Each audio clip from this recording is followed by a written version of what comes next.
We're undefeated or unscored upon for, I believe, 9 or 10 games, and which is quite remarkable. And I think that they're going to be very aggressive, and I think that they're going to be an excellent football team and a good addition to our particular league. Then we happen to get to play as a crossover. I believe we play Etzel Ford, and that is not going to be a pleasant situation for us either, because the fact that we are inexperienced and we don't have a lot of returning defensive backs and that type of thing. And Etzel Ford does throw the ball a lot. With their youth and inexperience and without the departed Lorenzo Guess, Wayne Memorial could well struggle early in the season. But once the Red Division title chase heats up, look for the Zebras, led by Houghton, himself a longtime veteran of the fall prep gridiron wars, to have a voice in determining who claims the Red Division championship. We'll include Wayne Memorial 3 times this season on Time Warner's coverage of high school football. Week number 2 when they host Fortson. Week number 5 when they travel to Etzel Ford for a rare night contest. And then the following week when they provide the opposition for Dearborn High on homecoming afternoon in Pioneer Land.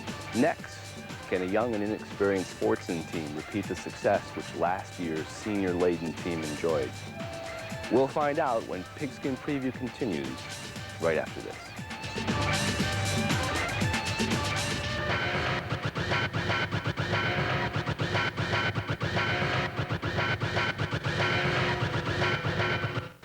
Dearborn, Michigan, a world-class community offering excellence in education, excellence in city services, excellence in the arts, excellence in athletics, excellence in community banking, with 5 neighborhood locations to serve you better. To stop drug use, I think it's going to take more than a Just Say No campaign. It's so easy to tell somebody just say no, but you've got to give them the power to say no. You have to decide whether to compromise yourself or not. You have to decide whether you're going to help people or whether you're going to hurt people. You have to decide, you know, what's important to you. Where are your priorities? I'm no stronger than the next guy. I've got to be able to make wise decisions in my own life and know that that's what I want to do. Sunday, Sunday, Sunday! See the local Gridiron Stars before you watch the National Stars take the field on Time Warner Cable Sports. The award-winning coverage kicks off at noon with a high school game of the week. See the local lineup of future primetimers dash, slash, and crash their way against some of the toughest competitors in the state. See defenses that really hit, crafty offenses that know how to use the clock, and fans that don't sit on their hands. And you can catch it only on Time Warner Cable Channel 11. You can use your whole seat, but you'll only need the edge.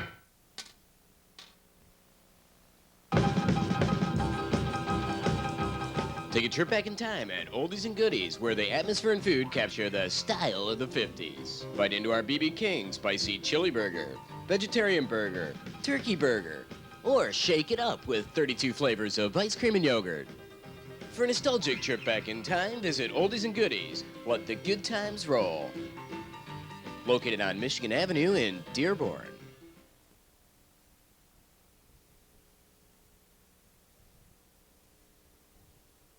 Welcome back to Pigskin Preview, where stop number 4 takes us to Fortson High School, where the Tractors are busy readying for another Red Division title hunt. After 6-3 finishes in 1994-95, the Eastsiders compiled an 8-1 ledger last year, earning a share of the Red Division championship and a berth in the postseason state playoffs. This year, however, with a lot of new faces in the starting lineup, duplicating those achievements is going to be difficult. We're a little bit different this year because we have a lot of kids that are stepping in that didn't really get a lot of playing time last year, which is really a disadvantage for us. But we do have our quarterback back, and he has 2 years experience, so that'll really help. But as far as our offense, we've lost a lot of people, key people on the offensive line. We have to find somebody who's going to step up. Starting the season with inexperienced or underexperienced players is nothing new for the Tractors. Over the years, they've established a strong tradition of players waiting their turn as underclassmen and then stepping into leadership roles when they become seniors. Traditionally, we do lose a lot of, our seniors wait their turn because we are a senior-oriented football team. And that has been the history in the last 35 years. Our kids wait their turn, and they know their senior year is the important year, and that's when they are expected to step up and do their part for Fordson tradition and Fordson football. One of the familiar faces on this season's tractor offense is senior quarterback Carlos Smith, who already has 2 years of experience under his belt. Carlos Smith is our starting quarterback. He's done a wonderful job in the offseason preparing himself. He is a 3-year starter. Up until his sophomore year, he was always a tailback. We kind of looked at it and looked down the road a little bit and felt that he could really help us the most at quarterback, and he's just done a wonderful job with it. It's mostly seniors on our offense and defense, so we got one more shot, and we're just going to see what we can do with it. This year is my senior season, and I'm here to lead the team as best as I can. June's graduation took an especially heavy toll on the tractor offensive line, and one of head coach Jeff Stragales' most important tasks during training camp has been the rebuilding of that line. Our offensive line is going to be a lot of new faces, although we do have a few kids that have quite a bit of experience. Shadi Faraj will be starting at right guard for us. He will be a 2-year starter. Imad Hassan is also a 2-year starter, 3-year varsity player. Those 2 kids will be playing on the right side at right guard and right tackle. Our right tight end is Ali Knafer, who saw a lot of time actually at offensive tackle last year. We moved him to tight end, so that'll help us a little bit. We have some kids that are going to be new, seniors. Najran Alkirsch will be starting or competing for the left guard spot, and there's some moves that we may make as far as Billy Salami, who's currently our center. He may play some tackle, and we may move someone else in at center. We're still playing with that. Our scrimmages, our early scrimmages. Historically, hard-nosed defense has been the hallmark of Fordson teams, and this year's club should be no different. As far as the order of importance at Fordson High School, we really stress our defense. This year's defense will be a little bit different this year because we don't have the 260 kids all over the place like we did in the past. But what we do have is the 220 kids, 210 kids that can really run pretty well. We feel that we're going to be pretty good on the edge with Musa Faraj at one defensive end and Ali Saad at the other defensive end. In both of our tackles, they've seen a lot of playing time with Ali Knafer and Shadi Faraj. And then we do have a 285 kid at nose guard, so I guess we have a couple of those left. Our defensive backfield is pretty experienced with Carlos Smith, Rendell Winston. Those kids are, 2-year starters, and we expect good things from them. Our defense is real known as tough, hard-nosed football. We like to hit people. We get after a lot of people. And our defense, we're called the Sharks. If one person is on one person, the rest of the team, we just come out, just thrive, and just hit them. In the Michigan Mega Conference's Red Division, where Fordson will face Monroe, Belleville, Wyandotte Wayne, Southgate Anderson, and Dearborn High, Stragales foresees his club in the thick of the race. The Red Division this year is, as you know, has been realigned with the addition of Dearborn High, Southgate Anderson, and those teams are new to the division, which it mixes things up a little bit. I think the league favorites this year will be Monroe, without a doubt. They have not lost a JV game in, I think, 4 years. So they're their league favorite. And Belleville is going to be up there. They were young last year, and they got a lot of kids back. And then Wyandotte's there, from what everybody seems to think they'll be pretty good this year. And I would imagine we're right in the middle of the pack. What are the Tractors going to have to do to have the kind of success they're hoping for this season? For us to be successful this year, I think that we have to get these 2 preseason scrimmages have to really benefit us on the offensive line. I think we really have to find out who we can play and who we can plug in in certain situations and stuff. I hope that our defense can run around a little bit, and maybe we'll win a game or 2. On paper, this year's Fordson team certainly lacks the experience of the 1996 club, and they don't have the same level of talent as last year's team either. But Fordson teams have a reputation for playing tough, hard-nosed football, and head coach Jeff Stragales is a master of taking inexperienced seniors and molding them into a smoothly functioning unit. Look for the Tractors to be in the thick of the Red Division title chase all season long. We'll see Fortson 3 times this season on Time Warner's coverage of high school football. Week number 1 when they open the season against Westside Parochial Power Divine Child. Week number 2 when they travel to Wayne to take on the Zebras. And week number 6 when they host the newest member of the Red Division, Dearborn High. Next on Pigskin Preview, will the roller coaster ride at St. Alphonsus continue? We'll try to answer that and other questions about the Arrows right after we pause for this timeout.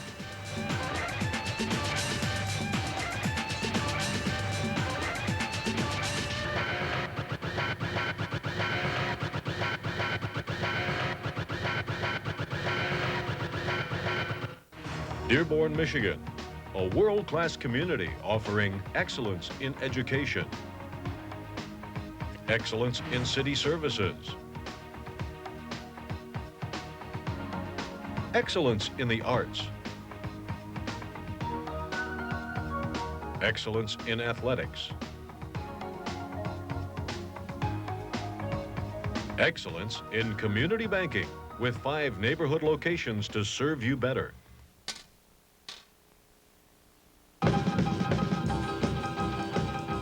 Take a trip back in time at Oldies and Goodies, where the atmosphere and food capture the style of the 50s. Bite into our BB King spicy chili burger, vegetarian burger, turkey burger, or shake it up with 32 flavors of ice cream and yogurt. For a nostalgic trip back in time, visit Oldies and Goodies. Let the good times roll. Located on Michigan Avenue in Dearborn.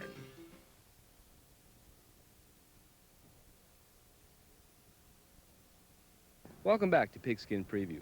Here at St. Alphonsus, the Arrows will be attempting to bounce back after a disappointing 1996 season, which started with such high hopes after finishing 7-2 in 1995, but finished in disappointing fashion when the Arrows of last year managed to win just 3 games. This year, third-year coach Dick Kennedy has a lot of inexperienced players on the club, and consequently, he'll be counting on as many as 10 players going both ways. That seems to be a problem, especially early in the year with the temperatures if it's hot. So we're trying to get some other people ready to get in there, but basically we got 10 guys going both ways right now. So we hope that'll change, but right now that's the way the situation is. One of the familiar faces on this year's club is tight end, outside linebacker Pat Cavanaugh, who's about to begin his 4th varsity season. Pat's a Division I kid as far as there's a lot of teams that are interested in him, colleges. He's a 4-year starter. This is his 4th year. He's a captain. He's about 6'2" and about 240. And he has very good hands for a big kid. And he's played defense for us for 4 years. And we look forward to him having a big season. He's a real competitor and a good student. Orchestrating the Arrows' attack this season will be junior quarterback Thomas David. Thomas is just really new at quarterback. He played last year as a wide receiver for us and a D-back, and then toward the end of the season, he started getting a little bit of time as quarterback, and he was very, very successful in the 2 or 3 games he played as a backup, and he got in there and had some successful drives, and we're looking forward to him having a full season there. It'll be a very good role for him. One of the pluses for the Arrow offense should be the running of fullback Sean Page and tailback Mark Anasco. Both are experienced seniors. Sean primarily is our fullback. He's also our middle linebacker. He's an outstanding player. He was an all-league player last year with Cavanaugh.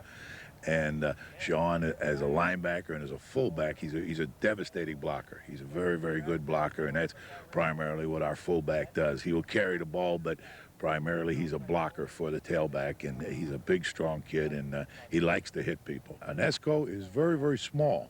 He's probably 5'5" and probably weighs about 155, 160, but he played the whole last year and did not get hurt. He was started out as our 3rd-team tailback, but we had injuries. In fact, by the first series of the opening game, he was in there. I mean, we lost 2 guys in the first series of downs, and he came in and did a great job for us all season long. So we look for Mark having a real good year this year. We just need to come all together and play all out and do our best and win the league, hopefully. 2 years ago, we had a great football team. And ever since then, they've been trying to compare us to that team, and that team was totally different. And they had totally different identity, and everyone on the team had their own personality and everything.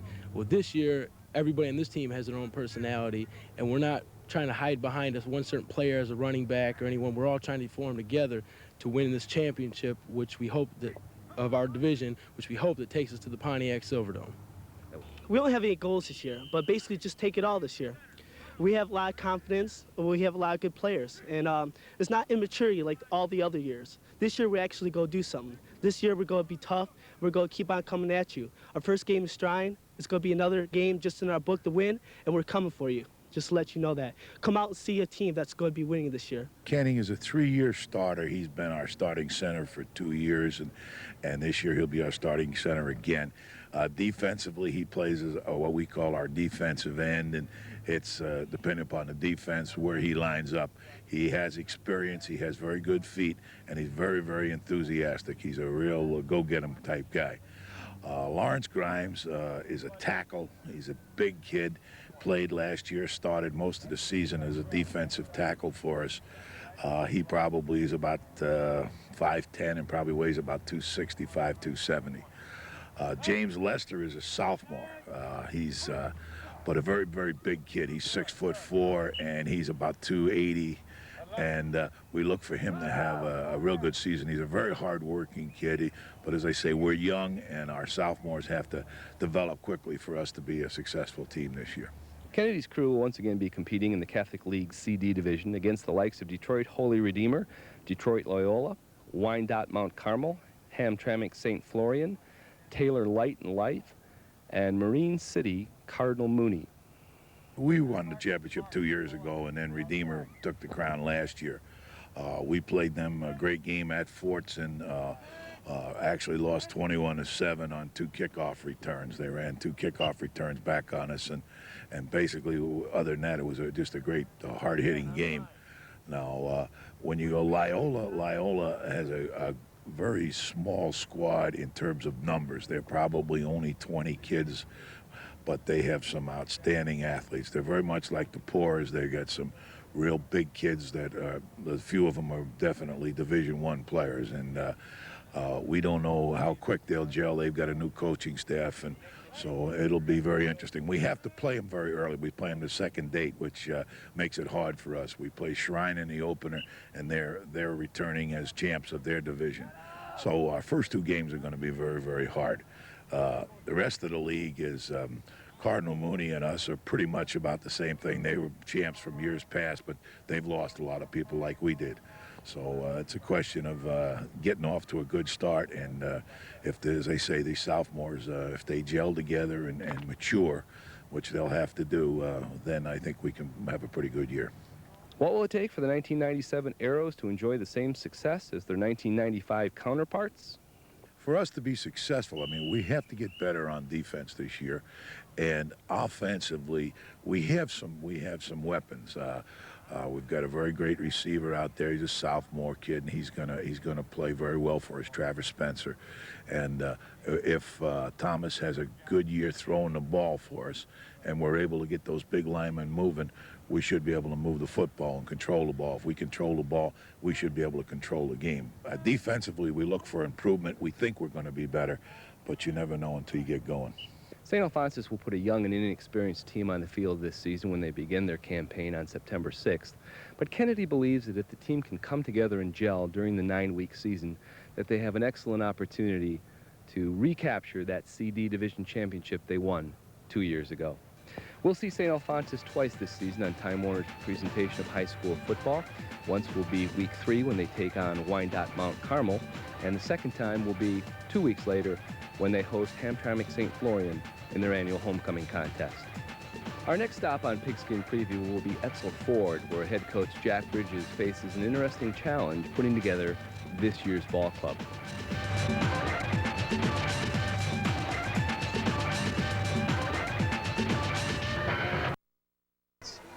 And 28-10 is our score. Nowak back, he's in trouble, throws one out here, and that is almost intercepted by Zarecki, I believe, and he's already got a couple of interceptions. Yes, and he's playing a fine defensive football game. Kevin Zarecki can do it all on the football field. One of the best place kickers in Metro Detroit. 7:30 left to play in this football game. 28-10 our score. And there you see the quarterback for the Zebras, Shane Nowak, getting the call from the Zebra coaching staff.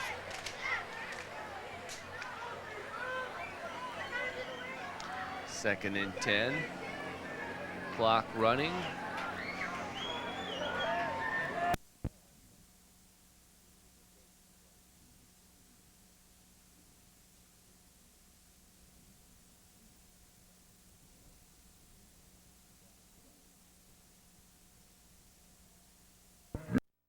Avenue in Dearborn.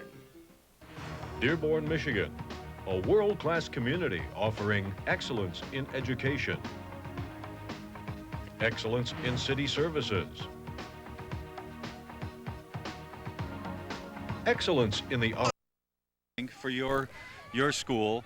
And is this a motivational factor for your players, do you think? Well, I think it's always a motivational factor for every school, but again, it's a distraction too, and it's hard to get the kids focused.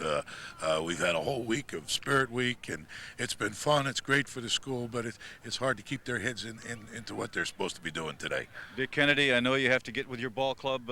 Best of luck to you, and hope everything works out for homecoming 1997. Thank you very much, Lee. Dick Kennedy, the head football coach at St. Alphonsus, and now up to my broadcast partner in the press box, John Kerr. Thank you very much, Lee. Should be an interesting ball game here between St. Alphonsus and St. Florian today. We've got bright sunshine. The stiff breeze going to be blowing across the field, coming in our direction. Shouldn't affect play too much, but what will probably affect the play today is that we had some rain last night. And in looking at the field, you can tell that there's some standing water down on the field between the 30-yard line markers right in the center of the field. And the footing there, as you can see, is going to be treacherous, and that will likely impact today's game. Both of these clubs have been decimated by injuries lately. St. Florian will dress only 17 players, and the Arrows will dress in the upper 20s. And as Coach Dick Kennedy was saying before the game, talking to our lead velocities, the starting tailback is out and the starting fullback is out, Sean Page and Mark Nasco respectively. And so they're going to have to go with backup players, which should make this an interesting contest. We'll be back to kick things off here at Fortson High School with St. Florian taking on St. Alphonsus right after we pause for this timeout.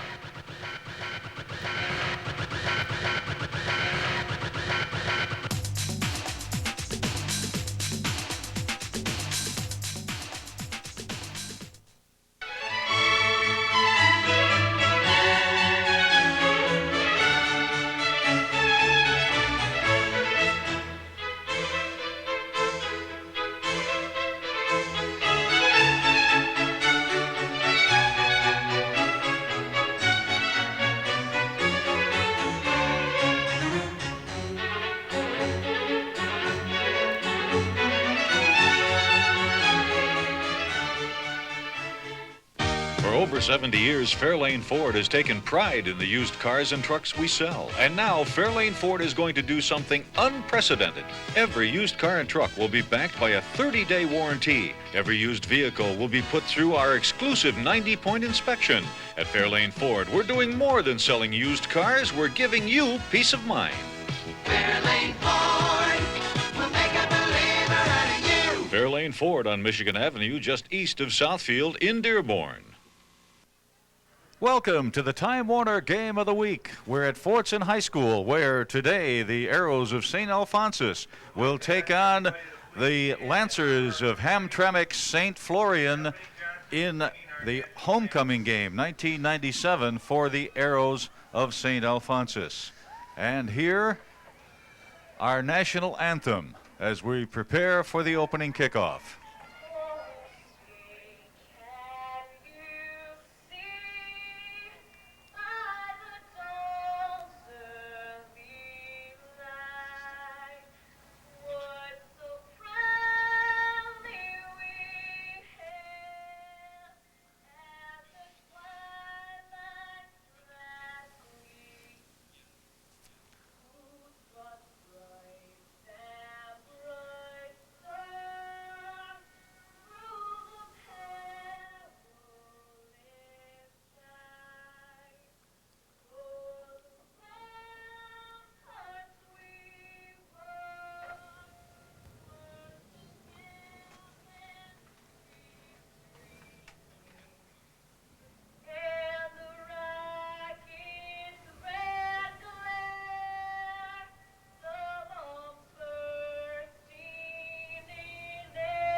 Part of the homecoming crowd here at Fordson High School as St. Alphonsus celebrates its 1997 homecoming as they meet the Lancers of Hamtramck St. Florian.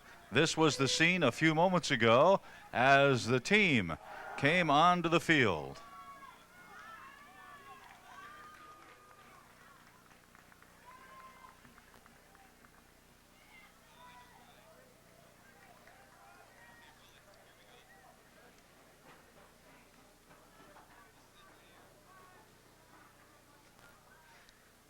A little bit of technical difficulty there. But here come the Arrows of St. Alphonsus. And here with the first quarter of action here at Fordson High School is my broadcast partner, the bright, the articulate John Kerr. Oh, thank you, Lee. I hope I can live up to that. Lopez and Gomez will be deep for St. Alphonsus as the Lancers prepare to boot this away. They're standing back there at their own 15-yard line. The wind seems to be coming across the field and perhaps a little bit at the back of the Lancers on this kickoff. Lopez to the top of the screen, Gomez to the bottom. There's the whistle. And we are underway, and it's a short spinning kick, and it is heading toward the sidelines and is going to be downed over there in the area of the 35-yard line. So let's see where they put it down. Arrows get good field position on the bad kickoff, Lee. Well, and they can get it at the 35-yard line as a gift, or they can get it where they downed it, or they can get it as a matter of rule call by the officials. They will gain about 3 yards if they did the ball go out of bounds, John? I don't think it did. I think they downed it on the far side of the field. It's difficult to tell from where we are. Okay, so they're 1st and 10 at the 32-yard line. And up to the line of scrimmage they come.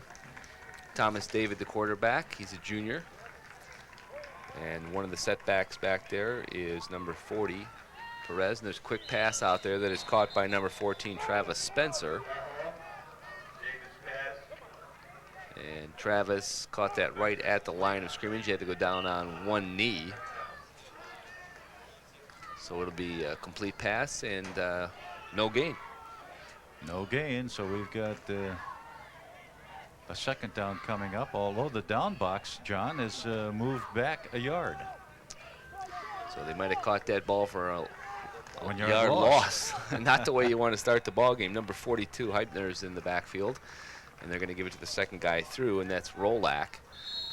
And Rolak pounds it up near the 35-yard line. He's going to be a little bit short of it.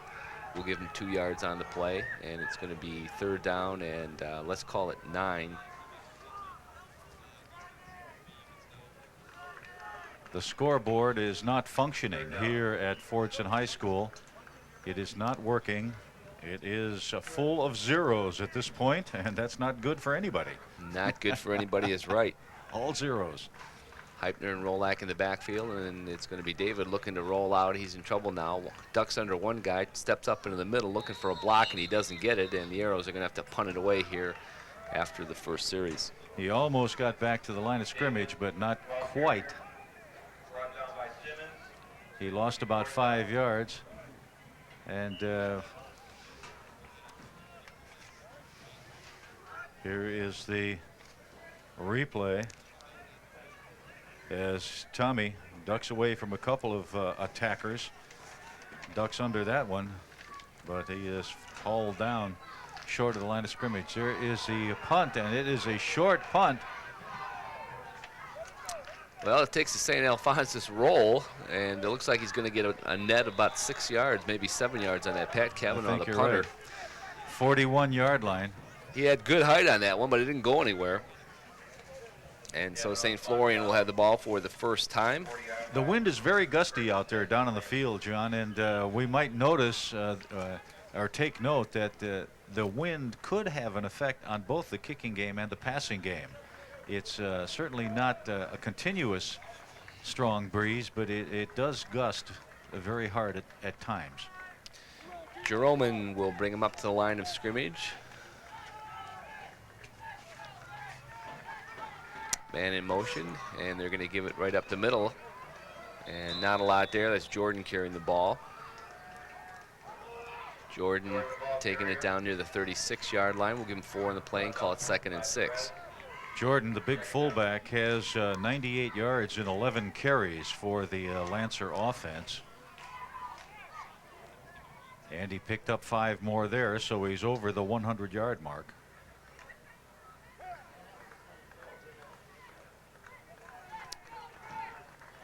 And now the Lancers go with a double wing here.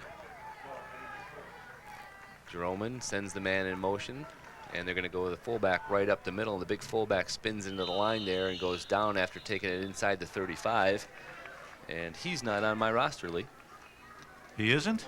No, he's not. 44, he's the new one.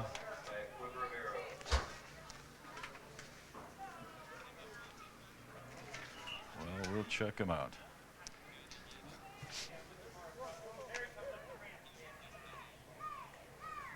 Sawinski, right. Jason Sawinski is the running from the fullback position. He is usually the tight end. I knew if anybody knew, it would be you. 3rd and short.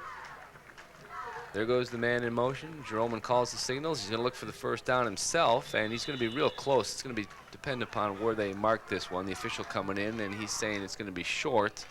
He's holding up the fist for 4th down, and I think they'll go here, Lee. I think they'll go for it. They're in pretty good shape.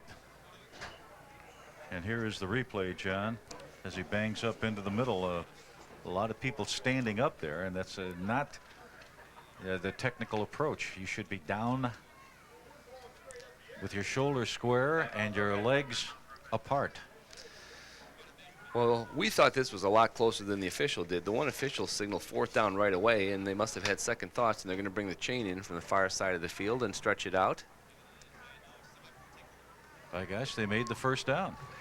It is a first down. That's a little shaky officiating there, Lee. Oh, well. Yeah, you said that, not me, John. No, I will take full credit for that. That was some shaky officiating. We had a number of different signals on that call anyway. So 1st and 10. The Lancers going at it. Jeroman sends the man in motion. And they're going to give it to the second back through, and he plows up there. That is Jordan, Rodney Jordan, carrying the football. Looks like he got about 4.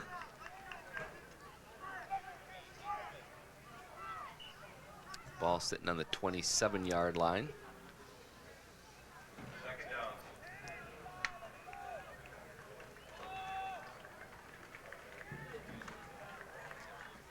Great weather here, Lee, for homecoming. Just outstanding. This is a beautiful summer day in Michigan. Except it's October, though. Oh, that's right. I forgot about that. How and about there that? Goes Sawinski carrying the football and just running over people.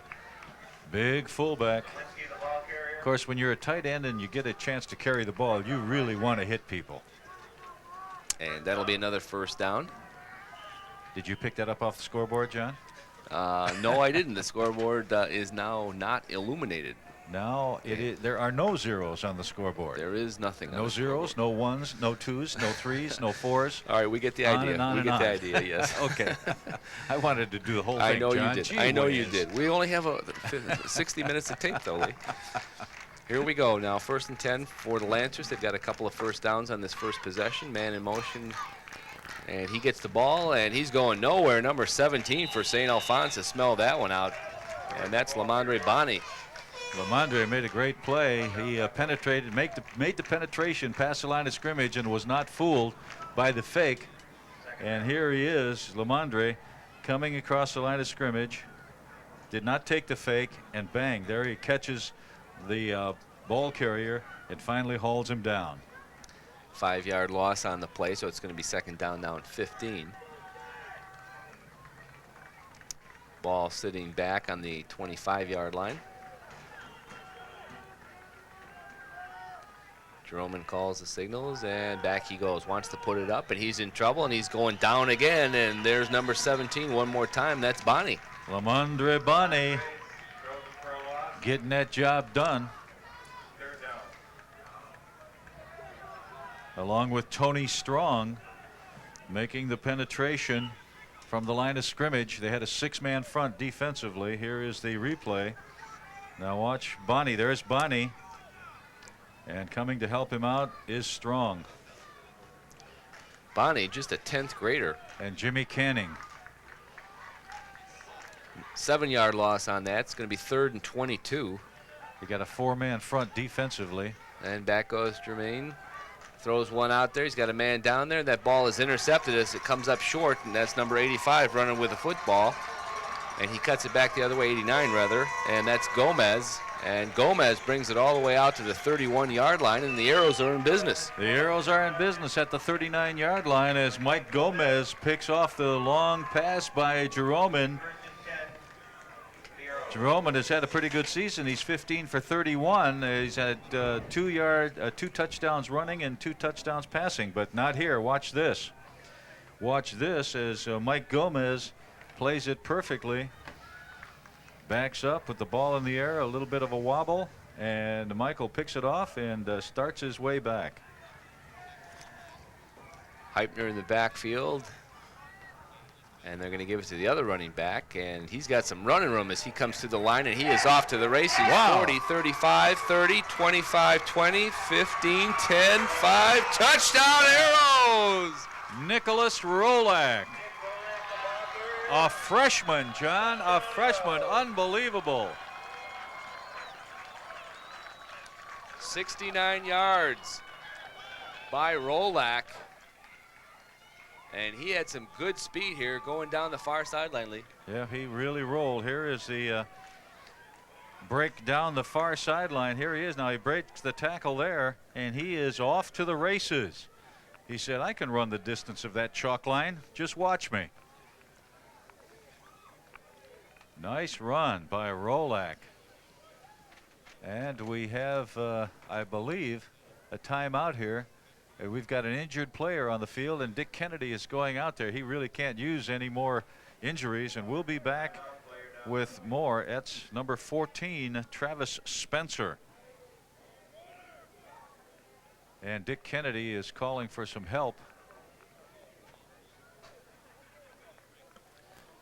Well, while the medical people work on Travis Spencer, we'll take this break and bring you some words from the wonderful people who bring you the Time Warner Game of the Week.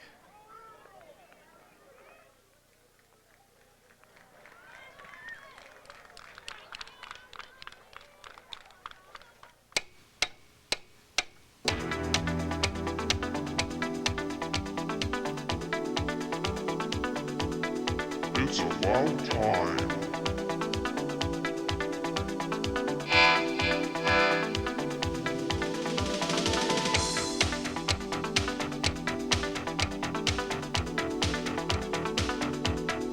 It's about time.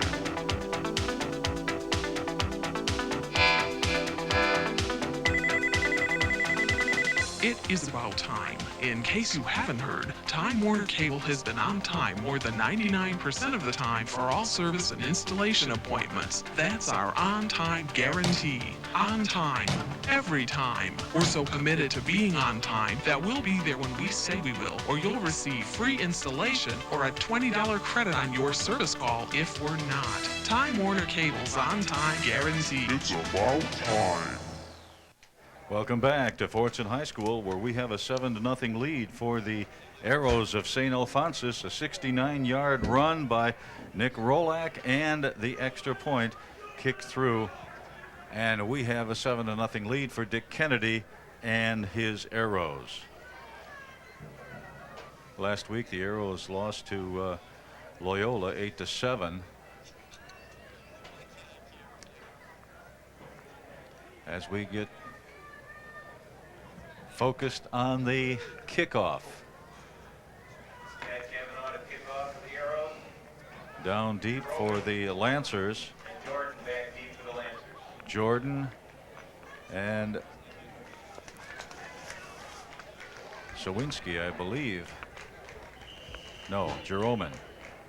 Jordan and Jeroman back deep to receive the kick.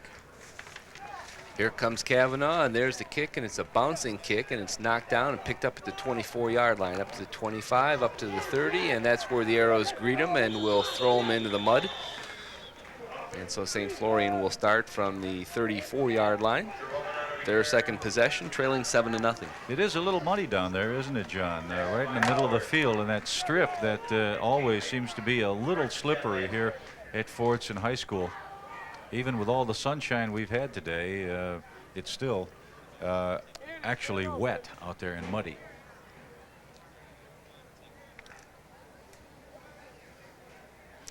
Up to the line of scrimmage they come.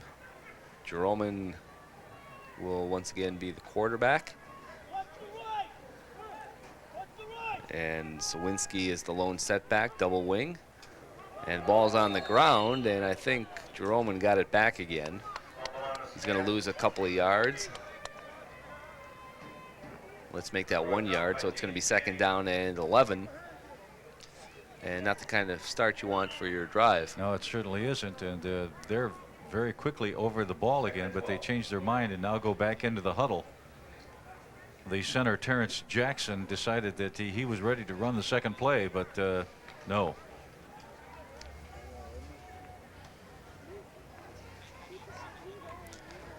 Well, again, they go with a double wing.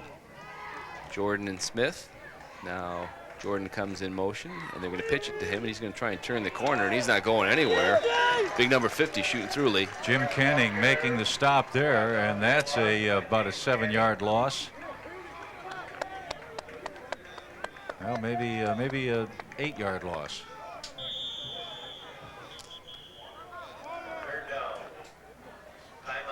And a timeout has been called by the Lancers. Our score after this replay, there's the replay of the stop made by Canning.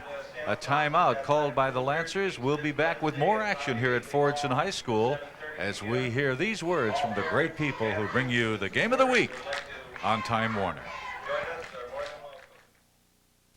Where can you bid on and win a suite at the Joe for a Detroit Red Wings game?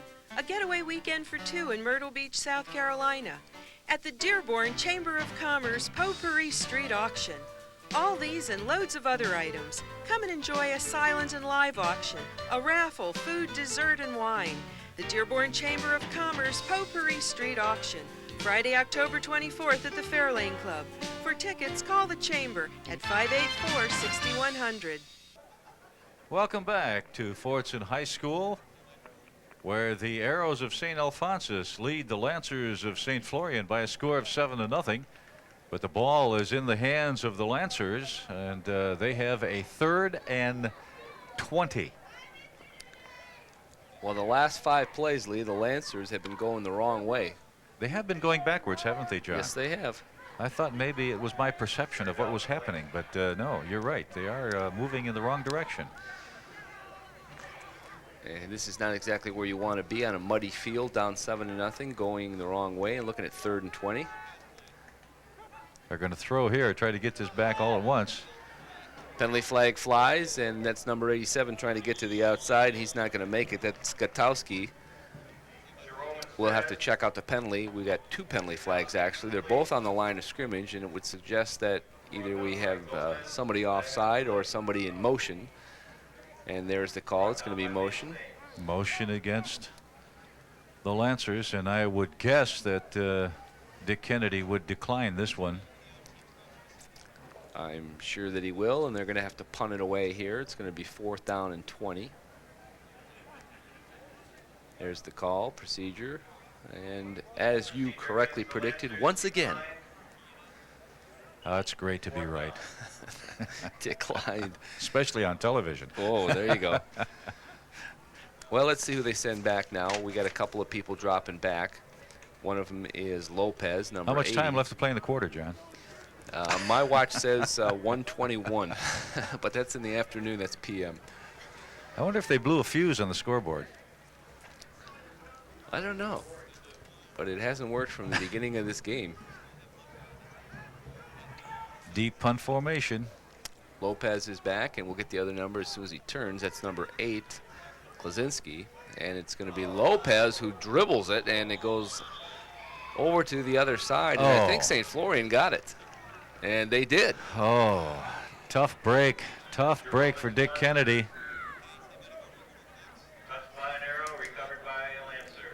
The Lancers recover it. Here's the punt. And there is the fumble. He started to move before he caught that ball, and it bounced right off his body and into the hands of the waiting Lancer.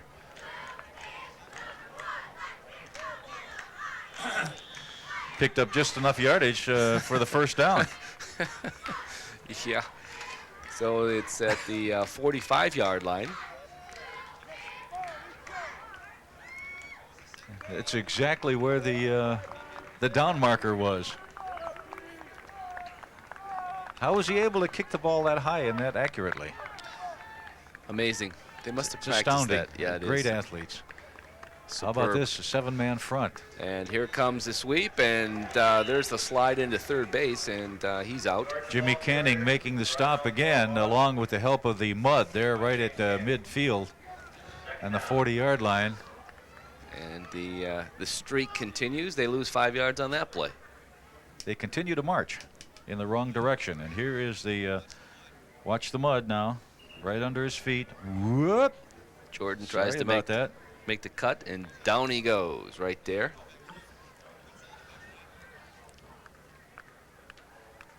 Second and 15 now for St. Florian. Only trouble is now the defense is in the mud too. Everybody's up close. They got 9 guys on the line for St. Alphonsus, and there's a pass that's thrown right Intercepted. into the hands of number 8, Klaczynski, and he's going down the sideline. There's a penalty flag. Klaczynski letting his blocker set up, and finally he steps out of bounds and is knocked down near the 10-yard line, but this is going to come way, way back. I think we've got a clip back here, John. The flag is on the 36-yard line, and they are taking the ball back to the 36. The interception will stand as Klaczynski gets the congratulations of his teammates, but the clip will move the ball back almost into Arrows territory. And back they go. The official putting the ball down on the St. Alphonsus 48-yard line. So that's where the Arrows will put the ball in play, their own 48-yard line, after the interception by Josh Klaczynski. So the Arrows getting a couple of interceptions here in the first period. They lead at 7-0 on the 69-yard touchdown run by Rolak, Kavanaugh's extra point. And they're in business again near midfield. Thomas David calls the signals, and they hand it off here, coming over to the left side. That's number 22, Rolak. And he's got a couple of yards crossing the midfield marker. It's going to be 2nd down and 8.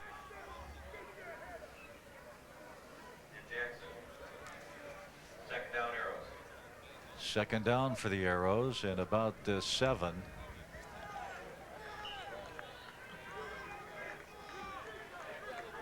The scoreboard doesn't say 7, John, but I think that's we can be pretty safe. Up to the line of scrimmage they go. 2nd down play, and again they're going to give it to Rolak off the left side, and he's got close to 1st down yardage. Fumbles the ball, and the official says no. Right there, he's down. They stopped him right there, just short of the 1st down.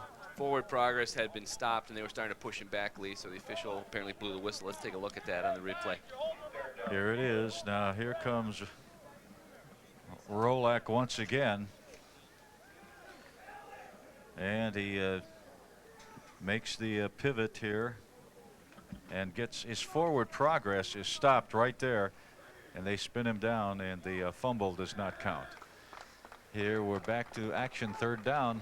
3rd down and 1, and there's a big gaping hole right there that Bonnie goes through. He's trying to get that last block, and he just can't do it, but he's got some good yardage down inside the 15-yard line. It's going to be 1st and 10 Arrows.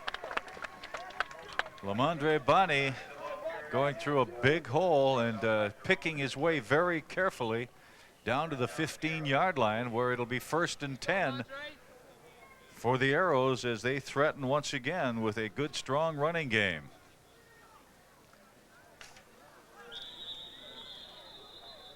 And now we got timeout.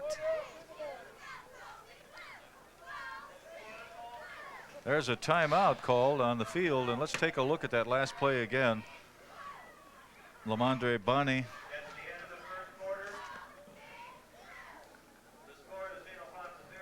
finally pulled down there.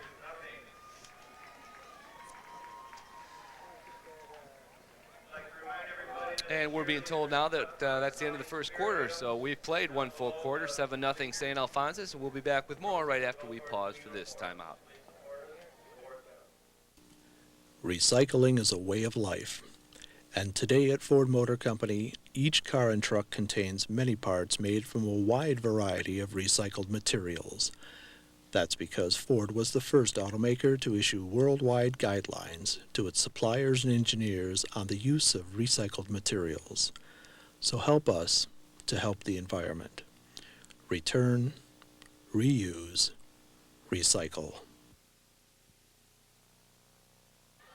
Back we are in the shadows of Copper Spires of Fortune High School, where St. Alphonsus is on top of St. Florian 7-0 as we get ready for the second quarter. It was a 69-yard touchdown run by Nicholas Rolak, Pat Kavanaugh's extra point, and that has accounted for the scoring that we've seen so far. The Arrow defense has come up big, a couple of interceptions, one by Mike Gomez, another by Josh Kozlinski, and it is the latter which set up the Arrows now as they prepare to move in for potentially another touchdown. They're sitting inside the 15-yard line, 1st and 10, and here with the play-by-play in the second quarter is Lee Felicities. Thank you, John. And the Arrows are moving the ball extremely well. They're very confident here as they move up to the line of scrimmage. The ball right at the 15-yard line. And up calling the signals is Tommy David. He's got an I formation. They give his inside to Lamondre Bonney, and Bonney hits up for about 4 yards. Now, about 4.5, 5 yards. A reminder, once again, we do not have a scoreboard here, so we're kind of feeling our way up at the top of the press box here. There is a rumor, however, that it is the second quarter. Teams are running in opposite directions, so I think we might be right. So Tommy David brings him up. He's got a 2nd and 5. Goes back to throw. He's got a man deep in the end zone, but he throws short, and it's intercepted. Watch out. David tries to make the stop. The fumble is loose. The ball is rolling around, and it is recovered by a man in the red pants, and that is number 1, Kenny Blake. Kenny Blake recovering that. Unbelievable. Tommy David came up short with that pass. Well, he had a guy wide open in the corner of the end zone, and he badly underthrew this pass. I'm not sure if we're going to be able to see it here at the end or not. Probably not. He threw it right to the defender, who was standing a good 5 yards in front of the St. Alphonsus guy. He needed some more air under that ball, Lee. That was almost a disaster. Almost. And it's 1st and 10 at the 30-yard line for the Lancers as they come out to the line of scrimmage. Pat Jeroman sets his team down. He's got a little motion to the left, the bottom of your screen. The handoff is inside on a delay, but it goes nowhere. The defense of the Arrows stopping that one. Led by Jimmy Canning.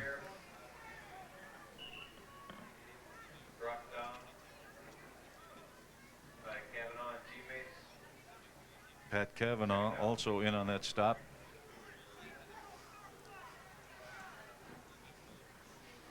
A gain of about a foot. 2nd and 9 3/4, or 2/3. Jeroman calling the signals. He's got the motion again. He a little mix up in the backfield, and tripping and falling is number 22.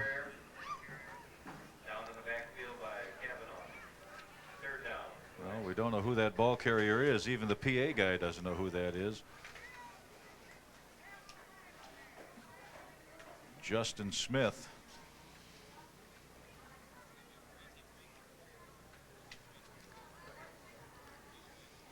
So it's 3rd and 14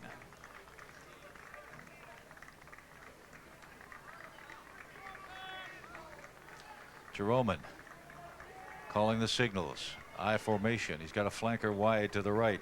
He rolls out to the right, fires downfield. It's complete, but not nearly enough yardage. He picked up about 5 yards.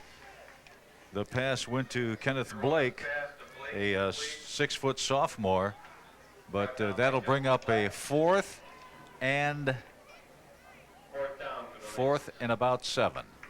Nice sure-handed tackle out there by number 25, Justin Smith, who allowed him to catch the ball well short of the first down, and then he came up and drove him back. So Pat Jeroman goes back into punt formation.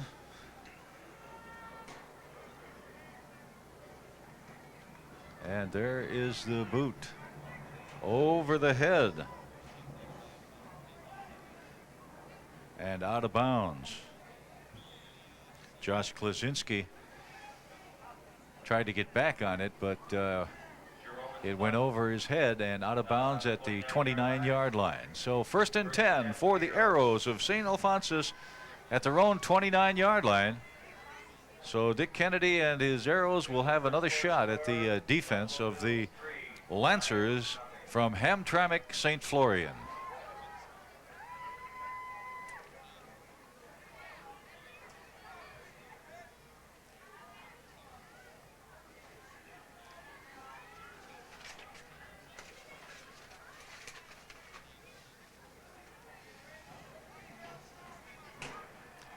Up to the line of scrimmage. There's the handoff inside to Rolak. But that one goes nowhere.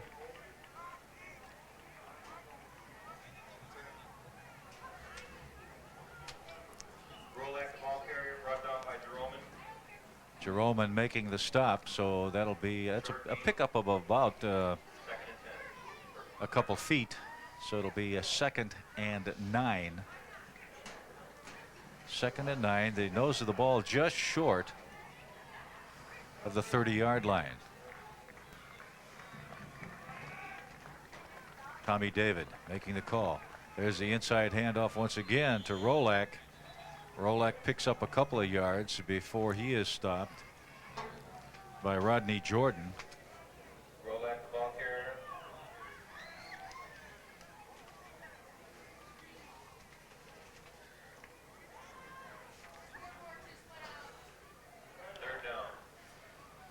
And I would guess that we might try to get outside a little bit here, John. Oh, they probably will go left because there's all kinds of mud on the right. I was just going to say they've been running left all day so far, and I wouldn't be surprised because, as you said, the mud is toward the right. Tommy David with a full house backfield.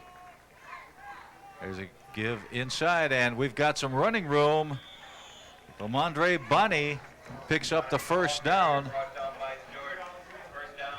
Jordan making the stop, and we've got a first down for the Arrows at the 44.5-yard line.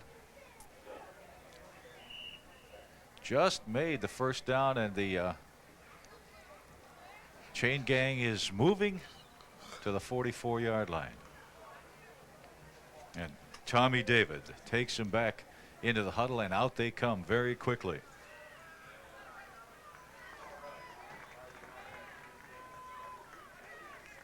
David calling the signals. I formation. There's a handoff to the big guy. Inside, Perez picking up about 4 yards. Second down.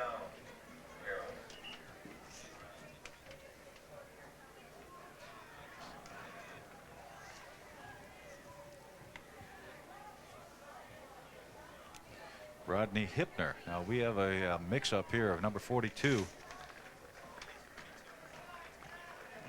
Okay, number 40 is 42. David Perez is number 42, and that's Hipner. Hipner banging up over the 50-yard line.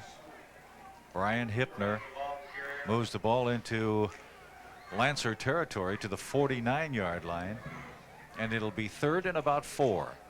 Brought down by Mallet and teammates. 3rd down for the Arrows.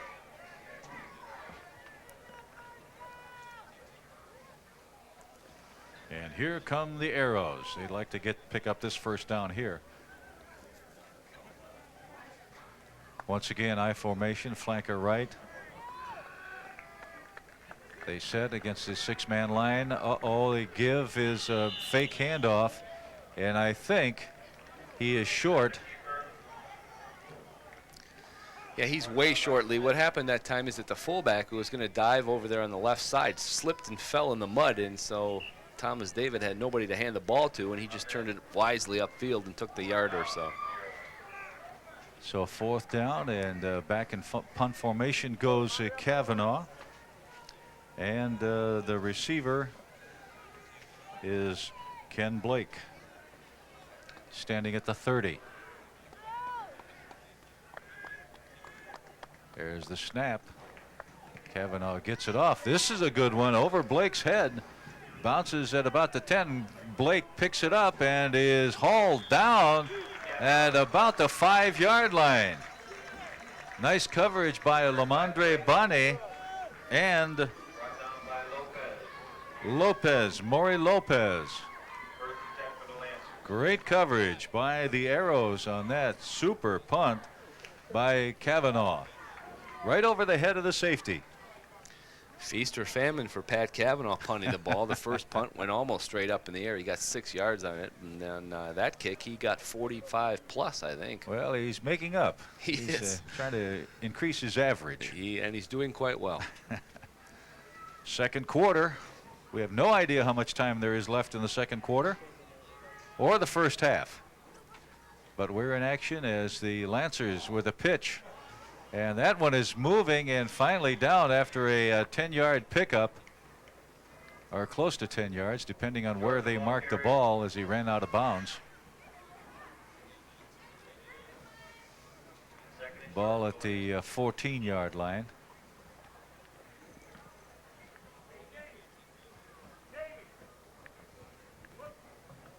So it'll be 2nd and 1 for the Lancers of Hamtramck St. Florian as they come up to the line of scrimmage once again. And we've got a signal, an official timeout, as the officials now are set to go. 4-3 defense. There's the pitch to the outside man. He battles his way and is held up by Mike Gomez, but I think he made the first down. Brought down by Gomez and Lopez. Gomez and Lopez making the stop, and he did pick up the first down, but he only got about a yard and a half, and here is the play. There's the cut back inside and met by a host of people as the ball carrier, and they drive him back down, but not before he picked up the first down. And that's all he needed. That's all he needed. So Pat Jeroman brings him out of the huddle. Takes a look at the 5-man defensive front. The cross buck goes nowhere. Buried in there by number 42. Brian Heipner. Brought down by Strong and Black. Second down and 10 yards. Beautiful day for football here at Fordson High School. Beautiful day for anything, just about. The beach. I know my family's at the beach. Calling the signals. He's dropping back. He gets away from the rush. 4 blue jerseys chasing him. Finally making the stop. Jeroman with the keeper. Pat Kavanaugh making the stop after about a 7-yard pickup. Everybody's in pursuit of Jeroman here. They couldn't quite make the turn. They couldn't cut on the field. They're all running very tentatively. Nobody wants to slip and fall, and Jeroman is able to pick up what looks to be about 6 yards on a nice run. He did a good job of evading the rush because he had a lot of blue jerseys chasing him. Jeroman brings him up again.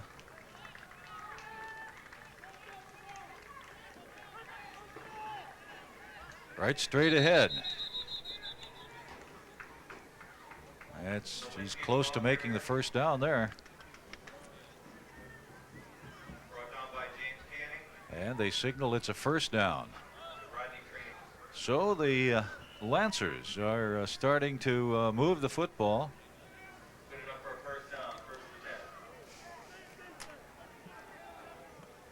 A beautiful Sunday afternoon in the state of Michigan.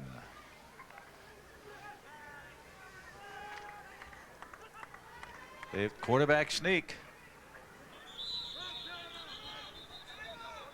That one doesn't go anywhere.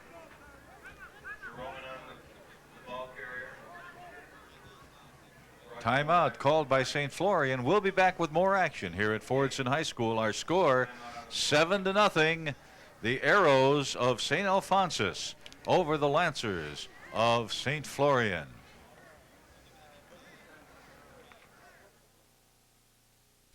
Where can you bid on and win a suite at the Joe for a Detroit Red Wings game? A getaway weekend for two in Myrtle Beach, South Carolina. At the Dearborn Chamber of Commerce Potpourri Street Auction. All these and loads of other items. Come and enjoy a silent and live auction, a raffle, food, dessert, and wine. The Dearborn Chamber of Commerce Potpourri Street Auction. Friday, October 24th at the Fairlane Club. For tickets, call the Chamber at 584-6100. St. Florian on the march for one of the few times today so far. St. Alphonsus leads it 7-0 on the 69-yard touchdown run by Nicholas Rolak and Pat Kavanaugh's extra point. They got that back in the first quarter, and the defense has made it stand up so far. And we're just about ready to go here in the second quarter. Homecoming for St. Alphonsus High School.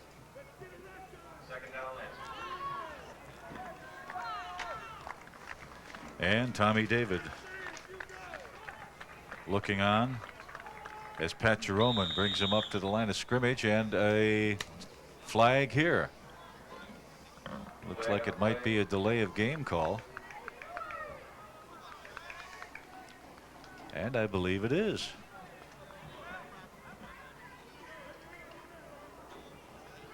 Five-yard walk-off.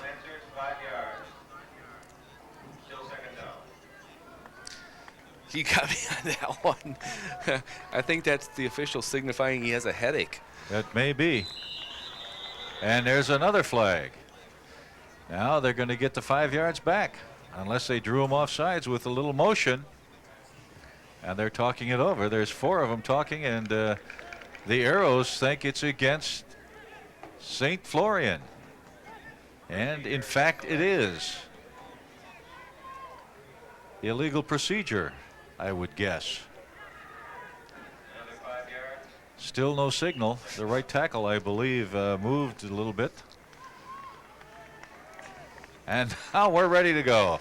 There is a legal snap, a double reverse, and short of the down marker, the first down marker, as he moves back to about the 25-yard line. And it looks like we may have a face mask, another flag. And it's a clip. No, it's a clip against St. Florian.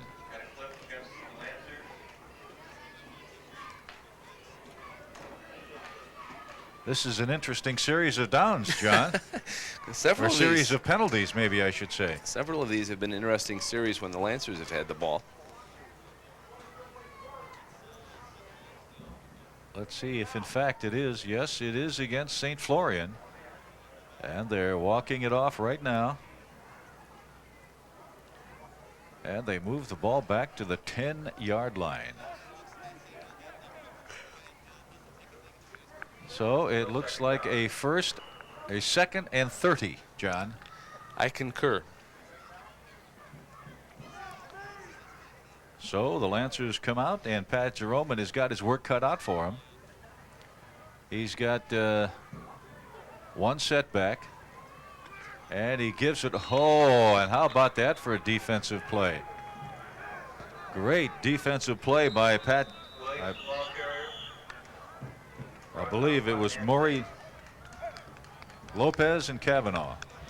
Yeah, they're back on the 1-yard line now, Lee. You think they'll punt the ball? I think the chances are good. Chances are good that they will punt the ball. I don't think they'll go for it. The question is, will they be able to punt the ball? Because they're back on their own 1 yard line. Not a whole lot of room there, is there? Not a lot of room at all. Plus, they're punting into the wind. So St. Alphonsus should come out of this with good field position.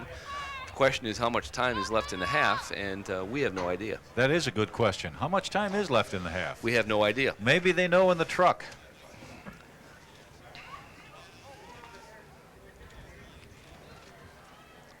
There's the Lions game. Are the Lions winning? Johnny Morton caught that ball.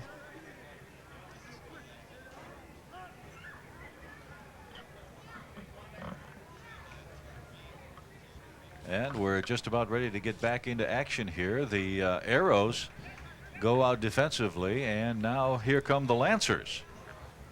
And they should run something that picks up 30 or 40 yards if they want to hang on to the football. Well, I don't think they're going to punt on 3rd down, but they may next down. Well, that's why I said they need 30 or 40 yards if they want to hang on to the ball. And he's back to pass to Roman, and he throws it right down at the 10-yard line. Incomplete.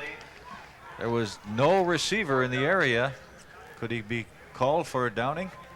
Intentional grounding? Mauricio Lopez, number 80, was the nearest person to the football. He's got the wrong color jersey on. So that brings up 4th down, and the Lancers will have to kick the ball away, and they don't have a great deal of room. And I would guess that Dick Kennedy would put a tremendous amount of pressure on the punter right here. Back to catch the ball, Maury Lopez. Oh, look at that punt. Wow, what a break there.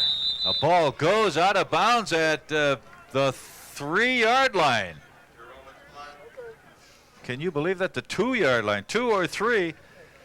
That may have been the shortest punt in football history. Well, he had good distance on that, Lee, but it went sideways, though. He was over on the right hash. I told you that was a strong wind that was blowing. Well, you're right, it was, because he got that up in the breeze, and the breeze just took that from the far side of the field to the near side of the field, and it goes out of bounds on the 2-yard line. You know what would have been interesting, Lee, is if that would have bounced and gone out of bounds in the end zone. And get a shot of that American flag up in the corner by the non-working press box.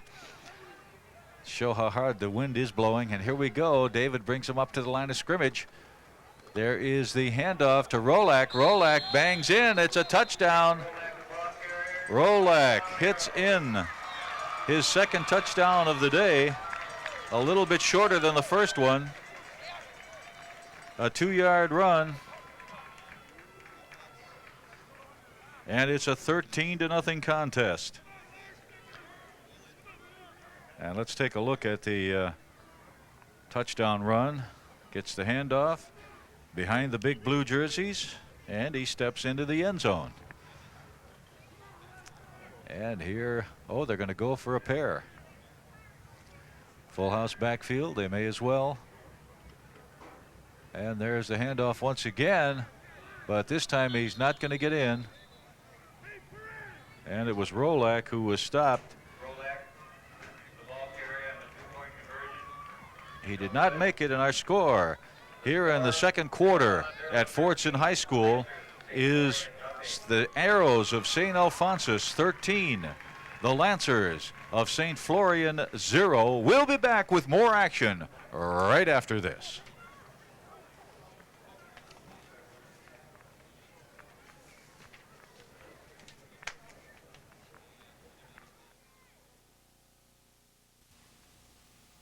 Hello, Philip. Hello, Philip.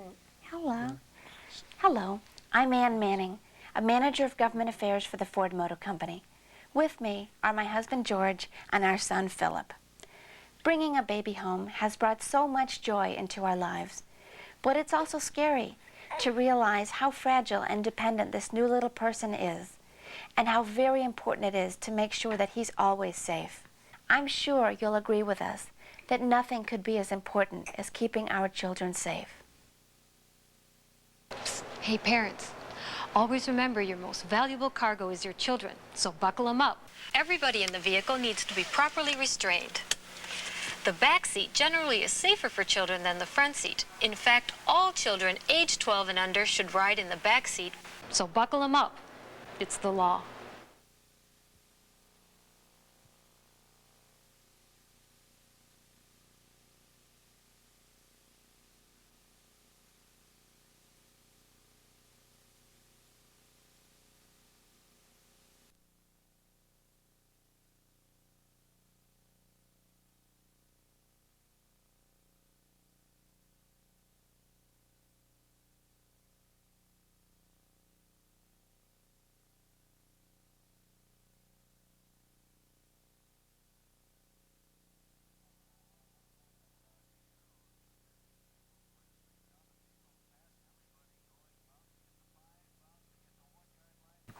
He picked up and driven out of bounds at about the 12-yard line.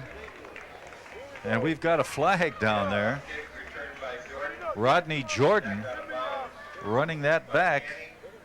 We'll have to see what the call is now, and if it's against St. Florian, that will put them right back against the wall again. Let's see what happens. There's Jordan picking it up.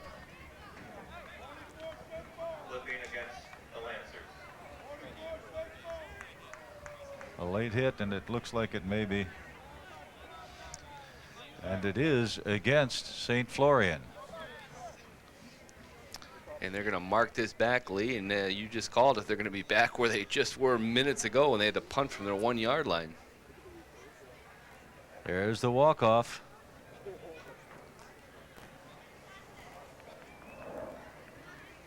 And let's wait for the call.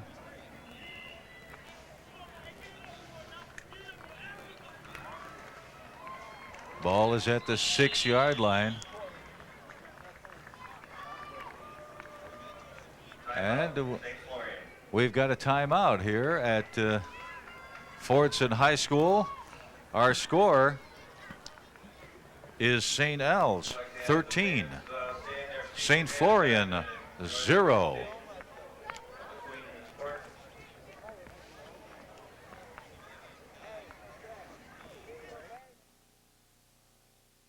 For over 70 years, Fairlane Ford has taken pride in the used cars and trucks we sell. And now, Fairlane Ford is going to do something unprecedented. Every used car and truck will be backed by a 30-day warranty. Every used vehicle will be put through our exclusive 90-point inspection. At Fairlane Ford, we're doing more than selling used cars. We're giving you peace of mind. Fairlane Ford will make a believer out of you. Fairlane Ford on Michigan Avenue, just east of Southfield in Dearborn. Welcome back to Fordson High School. 13-0 our score is St. Alphonsus over St. Florian, and the Lancers have the football on their own 6-yard line. They've got to get it out of there. They haven't had much luck operating with their backs to the wall. And there's Jeroman calling the signals, the handoff, and almost breaking into the clear is Rodney Jordan. He lost his balance just as he stepped through the hole. He picked up about 2 yards, so it'll be 2nd and 8. And back to the sidelines. Unbelievable. Another timeout. Back to the sidelines. His head coach, Mark Rudzinski, calls his team over. And here are the Dearborn City standings. Fordson right at the top with a 5-0 record. Then come Edsel Ford and Dearborn at 4-1. Dearborn lost last night, Friday night, 35-0 to Monroe. Divine Child is at 2-3. St. Al's at 1-3. And the Zebras of Wayne Memorial are at 1-4. That's through Saturday, the 4th of October. So now the Lancers are back and ready. It's 2nd down for the Lancers, and they have 8 yards to go for a first down, John. That was a timeout that St. Alphonsus took. It's late in the first half, Lee. We really are guessing now, but they want the ball back, which is why they're calling timeout here. Jeroman with the handoff. Once again, it goes to Jordan. And it's the same play off tackle, but this time there was no hole, so Jordan couldn't step through the hole. And once again, making the stop is Pat Cavanaugh.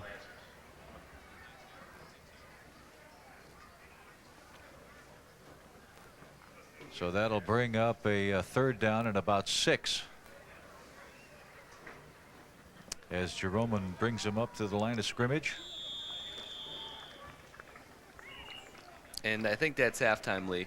And that's the end of the first half here at Fordson High School. Our score after one half of play, St. Alphonsus 13, St. Florian 0. We'll be back with more action right after we hear these words from the great people who bring you sports on Time Warner.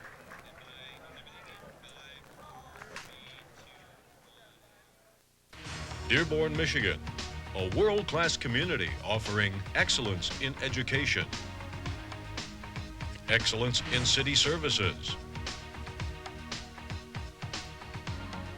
excellence in the arts, excellence in athletics,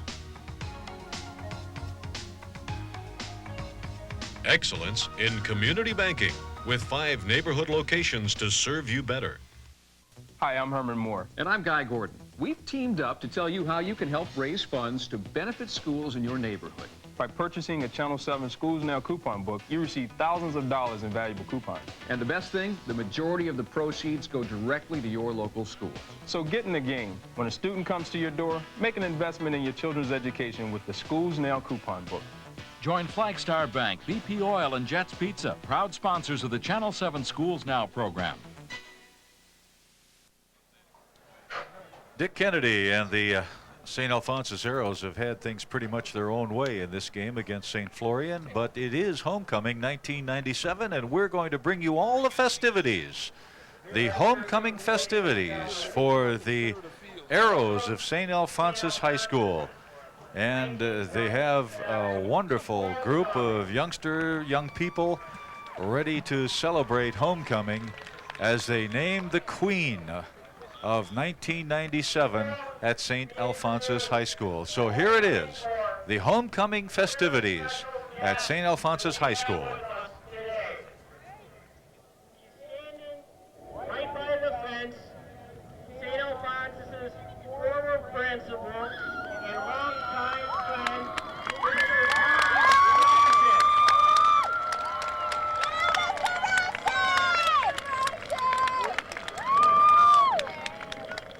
We could cheer louder than that for him. Come on.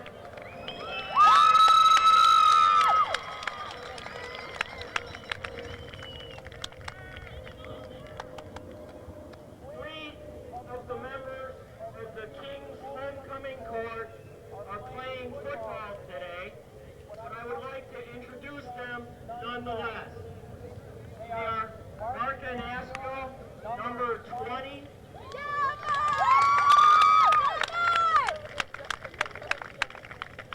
James Cannon, number 50.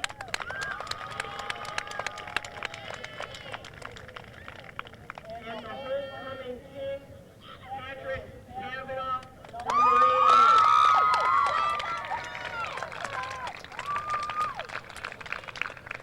At this time, it gives me great pleasure to introduce this year's homecoming court. For the gentlemen, we have first of all Brent Lesiewski and his parents, Larry and Kathy.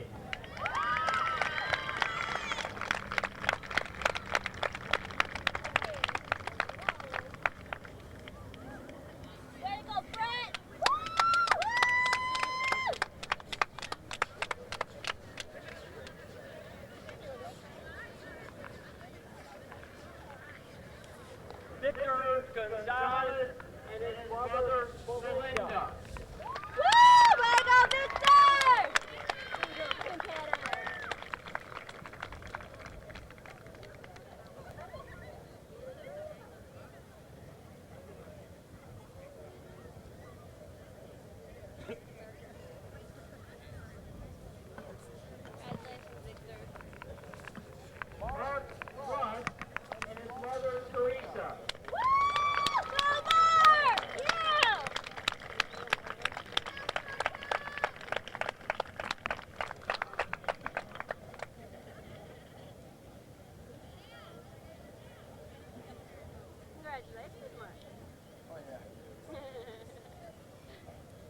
The Queen's Court of Celia Ferreira and her parents, Julia and Ezekiel.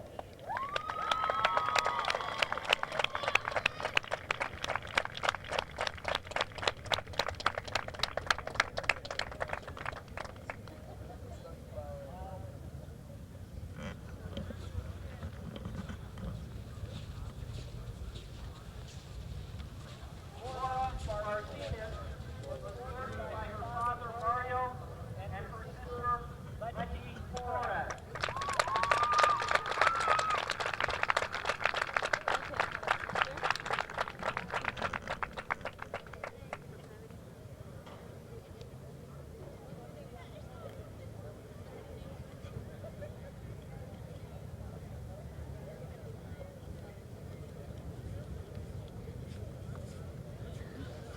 Donna King was escorted by her grandmother Mary King and her mother Ida King.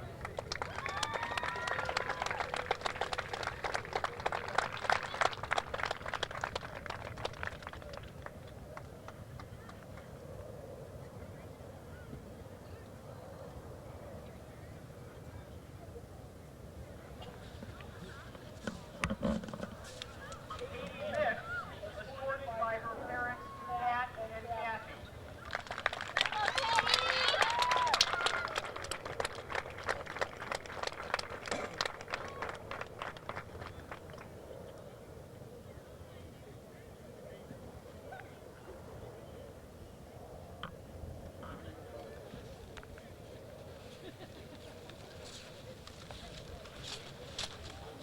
Jenny Janku was escorted by her mother Carol.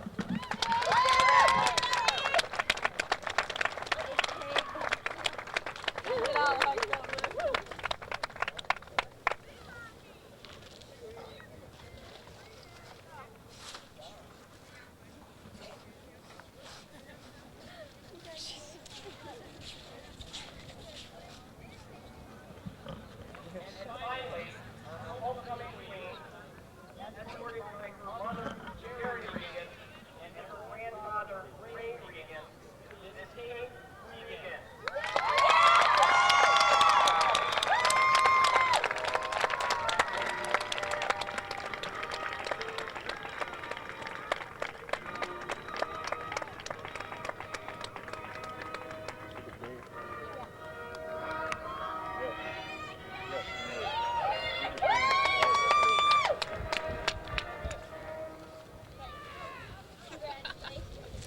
Thanks, Christy. Oh, God. She is really Ladies and gentlemen, the 1997 homecoming court.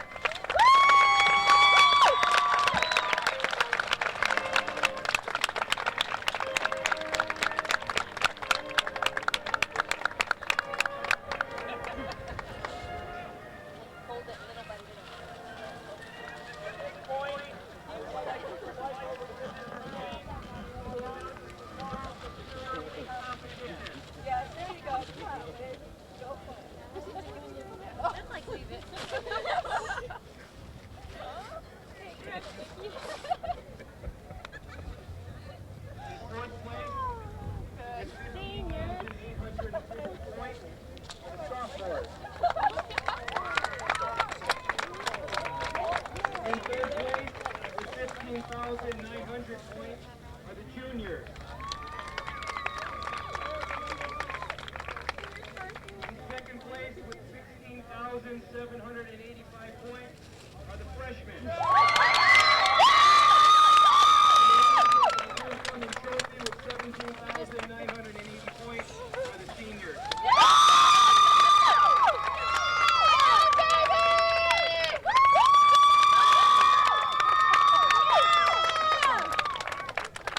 Thank you all who participated this week. Thank you.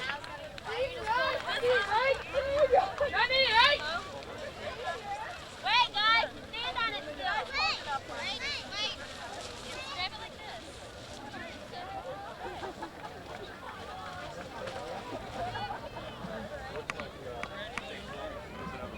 He's stupid, man. I hate him.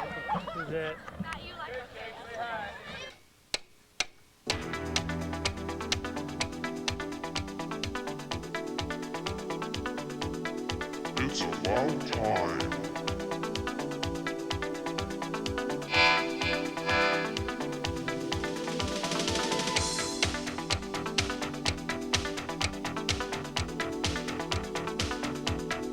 It's about time.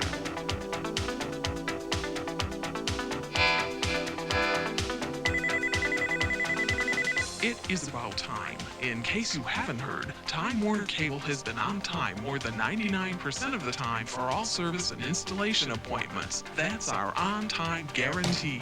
On time. Every time. We're so committed to being on time that we'll be there when we say we will, or you'll receive free installation or a $20 credit on your service call if we're not. Time Warner Cable's on-time guarantee. It's about time.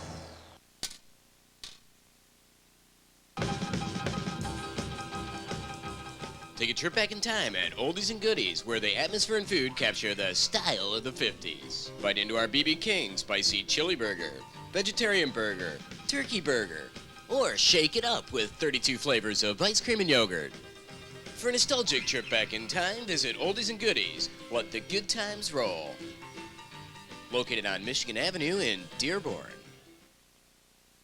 You know, I don't like it when someone says I can't make my own decisions. I voted for Joe Bertel twice, but the third time I thought it's time for a change, so I voted for someone else, and it was a good decision. Now with term limits, they're saying that I'm not smart enough to choose the right person, and I resent it. Anyone who thinks Dearborn needs term limits doesn't know Dearborn. Protect your right to choose. Vote no on Proposal C. Welcome back to Fordson High School, where our score is 13-0, St. Alphonsus over Hamtramck St. Florian. And you know, the Catholic League Football Championships will be held at the Pontiac Silverdome on Sunday, November the 2nd, 1997. The Prep Bowl features 3 championship football games, bands, cheerleader routines, and much, much more. A great day of fun and entertainment for the entire family. The CYO Grade School Championship starts at 10:30 a.m., followed by the high school wild card selection playing the tri-section champs at 1 p.m. The CD Division kickoff is set for 4 p.m., and the feature event of the day, the Central East Champion versus the Central West Champion, goes off at 7 p.m., all at the Dome. November the 2nd, 1997. A great day of football at the Silverdome. Well, we've got a ball game here. It's a beautiful day in Michigan. Temperature about 75 to 80 degrees. The breeze blowing very nicely, in fact, interfering with the football as it's thrown or as it is kicked. And it was significant in one play where the punt traveled 2 yards. And here are the high school football standings for the Time Warner area. Leading the area is Fordson High School, undefeated, 143 points to only 40 points against Fordson. Edsel Ford is 4-1, along with Dearborn at 4-1. Divine Child is 2-3, St. Alphonsus 1-3, and the Zebras of Wayne Memorial High School are 1-4. So there are the football standings for Wayne and Dearborn. Well, this is one of the longest half times I can recall. Well, that's because there's no clock to time the halftime. Our homecoming queen, Kate Reagan, and the homecoming king, Pat Cavanaugh. 2 fine athletes. Pat Cavanaugh, a great football player, and Kate Reagan, a fine basketball player. And speaking of great basketball and great football players, we've got plenty of great basketball and football coming your way right here on Time Warner Cable. I certainly hope so. Next week, it's going to be Wayne and Dearborn High doing battle on the gridiron. That's the Pioneers' homecoming game. And the week after that, we'll be right back here at Fortson to see Dearborn High take on the Tractors in a mega red division battle.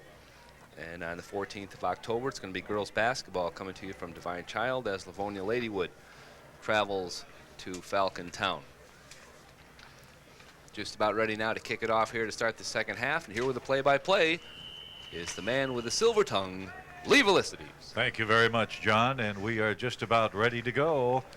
The kickoff as Pat Kavanaugh approaches the ball. There is the boot. It's picked up by one of the linemen.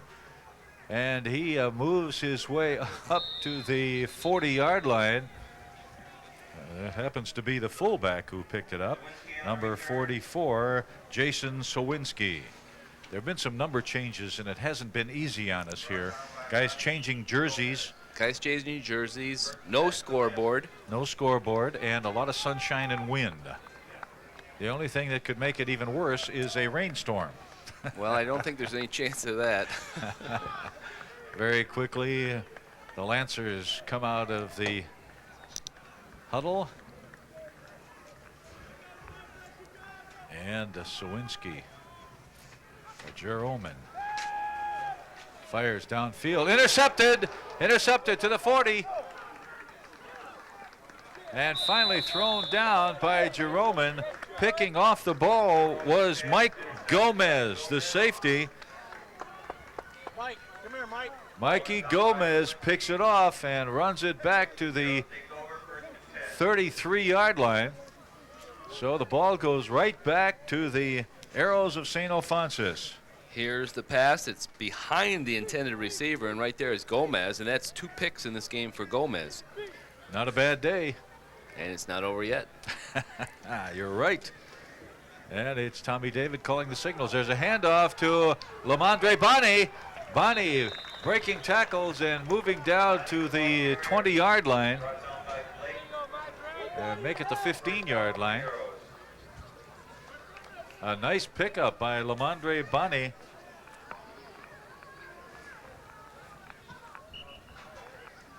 All the way down to the 15-yard line. 1st and 10 once again for the Arrows of St. Alphonsus. They are knocking on the door again. And they are running strong to the right side, full house backfield. Once again, the handoff, but this one goes nowhere. Bonnie is snowed under before he can make his move.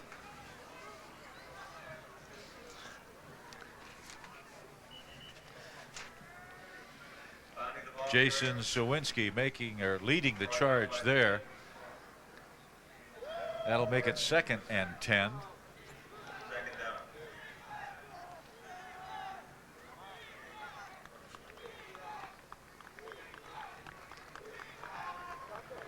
Full house backfield again. David with a handoff to Bonnie. Bonnie off tackle. He finds some running room. He's headed to the corner. He may outrun everyone. Gets down to the goal line. Touchdown. Touchdown. Touchdown for St. Alphonsus. Lamondre Bonnie tackled right at the goal line.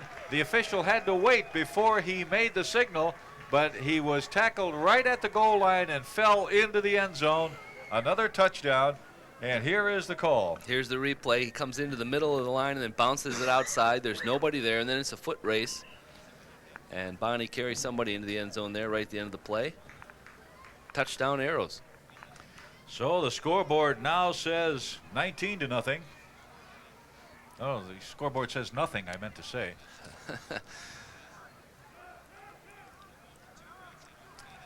They're going for 2 points, but they call a timeout.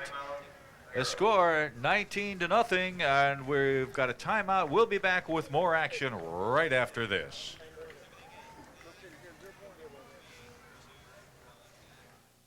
Hi, I'm Herman Moore. And I'm Guy Gordon. We've teamed up to tell you how you can help raise funds to benefit schools in your neighborhood. By purchasing a Channel 7 Schools Now coupon book, you receive thousands of dollars in valuable coupons. And the best thing, the majority of the proceeds go directly to your local schools. So get in the game. When a student comes to your door, make an investment in your children's education with the Schools Now coupon book. Join Flagstar Bank, BP Oil, and Jets Pizza, proud sponsors of the Channel 7 Schools Now program. Arrows trying to add to this 19-0 lead with a 2-point conversion attempt down to our right. And it has been turnovers that have paved the way here for St. Alphonsus Lee. They certainly have. And here is the try for the 2-point extra point. And the late give is Bonnie gets the ball and runs into the end zone. The ball bounced off Bonnie's midsection on the handoff, and it was almost like he was catching a pitch out. He caught it and outran the defenders into the end zone. So that makes it a 21-0 contest as Bonnie runs it into the end zone to make it 21-0. There it is, 21-0. The Arrows of St. Alphonsus leading the Lancers of St. Florian. And that was a play. It looked like that the Arrows could run all day. Yeah, it looked like a busted play. Something went wrong on that one. And Bonnie made the most of it. Gets the 2-point conversion. 3-touchdown advantage now for St. Alphonsus, and St. Florian has a long uphill battle in front of them. They have not been able to move the ball very effectively here today. They've been stymied at every turn. 3 interceptions, a couple of them by Mike Gomez. And I would venture to say that St. Florian probably has negative yardage lead for the game. I think you're right, especially for punting. Well, no question about that.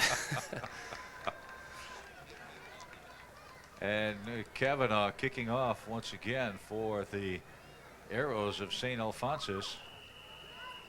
And they move the ball over to the green part of the field. And here comes Pat. And there is a boomer getting past everybody and out of bounds at about the 20-yard line, and the penalty flag goes down.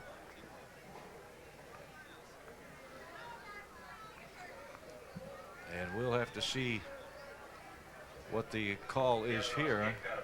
I would guess that St. Florian would take the ball at the 35-yard line.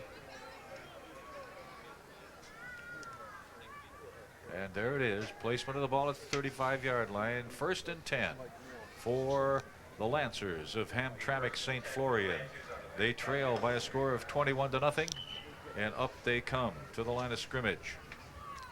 Pat Jeroman running from the quarterback position. He's got 1 running back.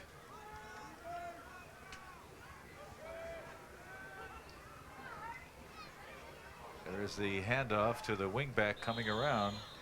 Rodney Jordan, he picks up maybe 3 yards before he's dropped by Lamondre Bonnie. Second down coming up now for the Lancers.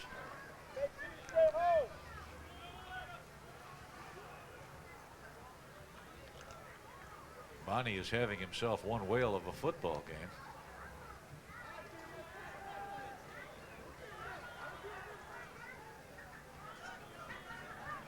Setback is Sawinski.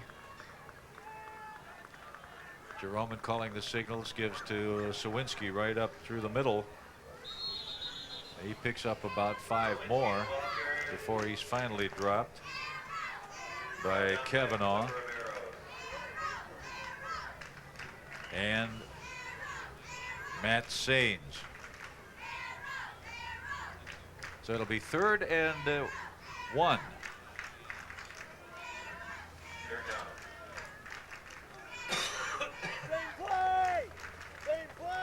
Third and 1.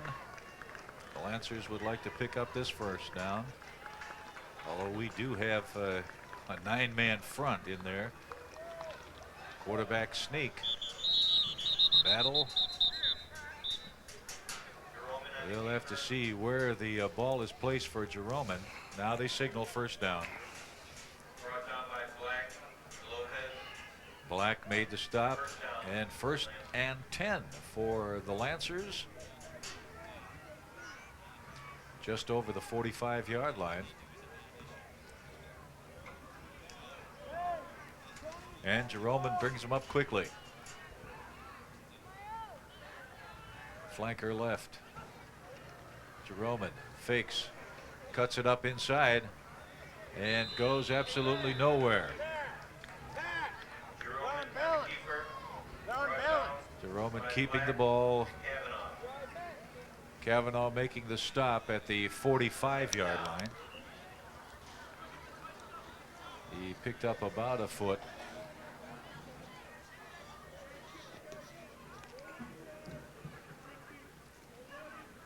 So that'll make it 2nd and 10. 21-0 our score on a perfect football Sunday.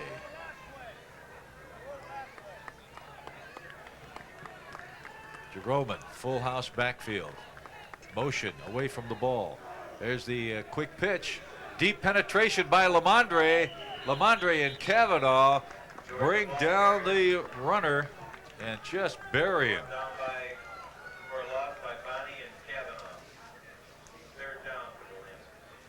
So it's 3rd down and 20. Here's the replay.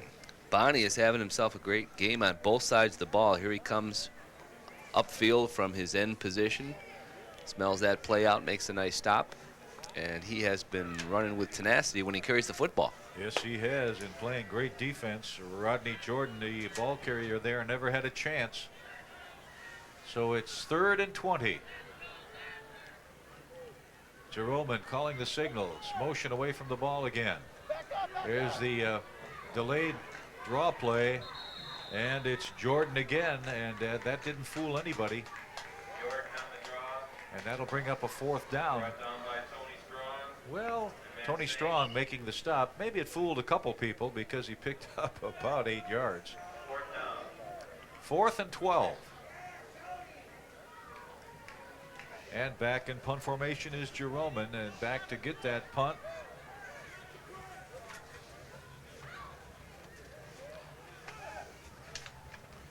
Lopez on one side and Bonnie on the other. There's the kick. Lopez fields the ball at the 25. He fumbles it, picks it right back up, goes to the 30, the 35, the 40. He cuts to the outside. He's over the 50-yard line and finally run out of bounds at the 49-yard line. A 25-yard return by Lopez.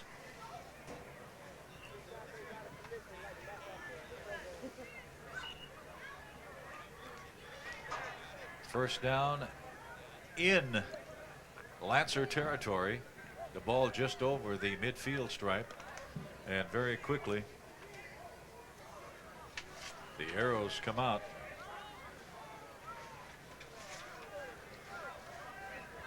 Tommy David still at quarterback.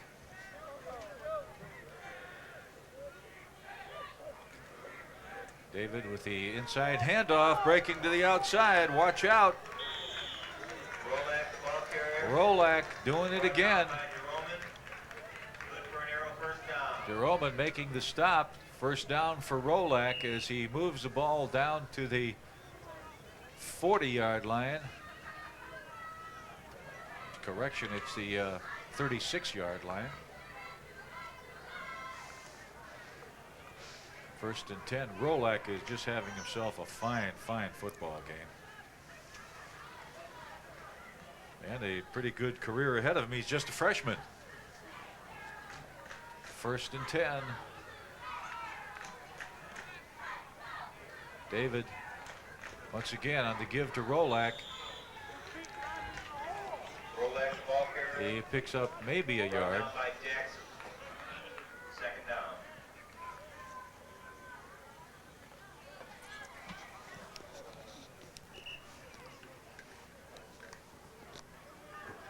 And David goes over to the sidelines to get the call from Dick Kennedy.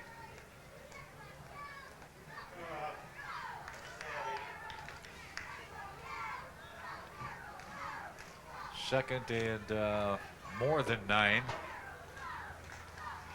Whoa, David. Oh, swings away from the pressure, but 3 more white shirts smack him to the ground.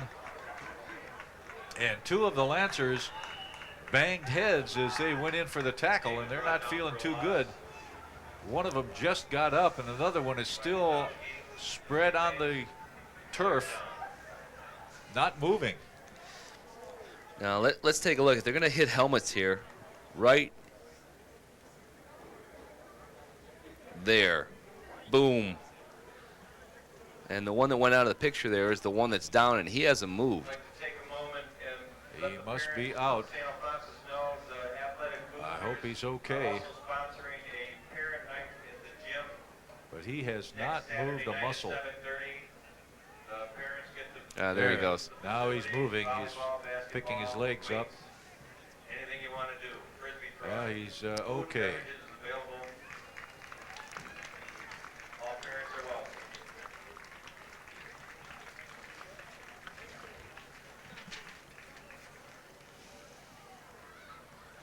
It's number 57, Lee, coming off the field there. Terrence Jackson, a 6-foot sophomore. And he's walking off under his own power, so apparently he's okay. And we're happy about that. We don't like to see anybody get hurt in any athletic event. So third and about 20. Third and about 20 coming up. As Tommy David brings him up to the line of scrimmage. He's got a pair of setbacks in the I formation, flankers on both sides. Goes back, fakes, he withstands the rush, decides to run, takes it up over the 40, down to the 35, a 10-yard pickup. But he's still short of the first down by about 9 yards, so that'll bring up a 4th and 9. The ball at the 35-yard line, just short of the 35 by inches. But Tommy survived a huge rush there and just stepped away from it and threw it and picked up good yardage. I think he was trying to throw the ball, wasn't he, John? I think he was too, but they had good coverage downfield. Nobody was open on that play, and so he had to struggle to get what he could out of it. So Tommy checks the defense once again, same formation. Goes back this time, he lofts the ball into the air and just out of the reach. Just out of the reach of the receiver, Josh Klasinski. So St. Florian will take over on downs at the 35-yard line.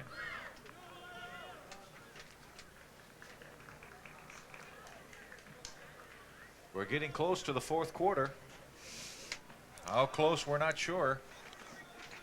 Yeah, our new clock is the sun, and it's starting to move then.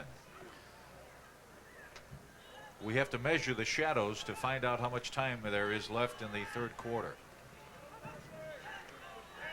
Back to throw. German, oh, he turns around and runs right in to the king of homecoming, Pat Cavanaugh. Oh, correction, that's not 88, it's 66. Tony Strong. Second down.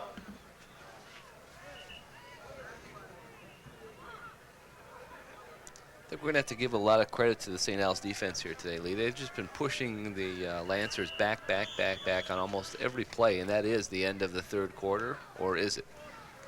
Jeff Howard also in on that play, and we have a timeout here at Fordson High School. Our score 21-0 St. Alphonsus over St. Florian. We'll be back with more action right after this.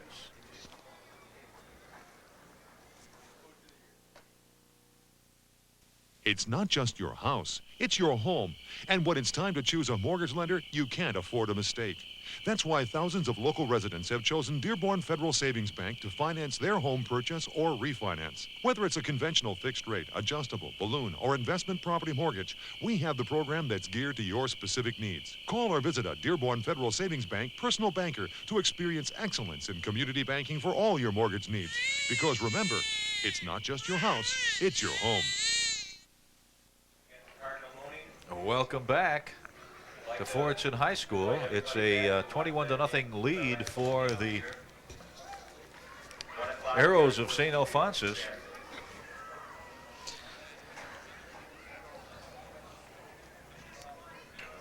And we have been told that there are 2 minutes and 43 seconds left here in the third quarter. And so that was simply a timeout that was taken, I believe, by the Lancers, Lee. I believe you're right. And, well, they should take a timeout.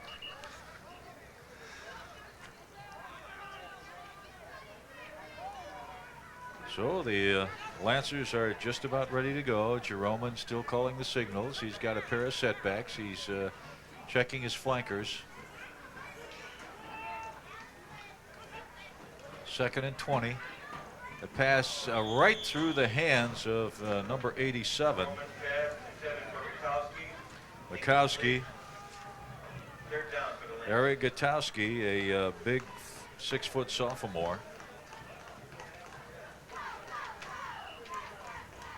Missed that catch. So that'll make it 3rd and 20. At the 26-yard line.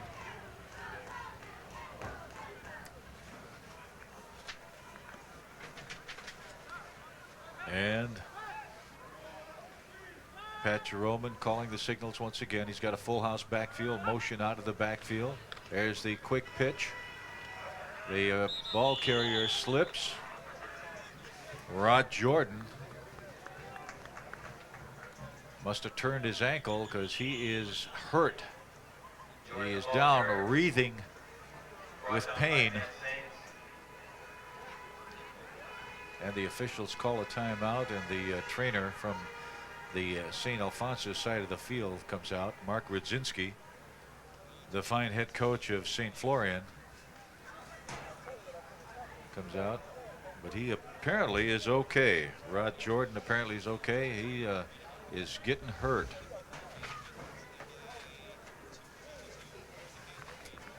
The Catholic League Football Championships will be held at Pontiac Silverdome Sunday, November the 2nd. A prep bowl features 3 championship football games, bands, cheerleaders, and routines, and much more.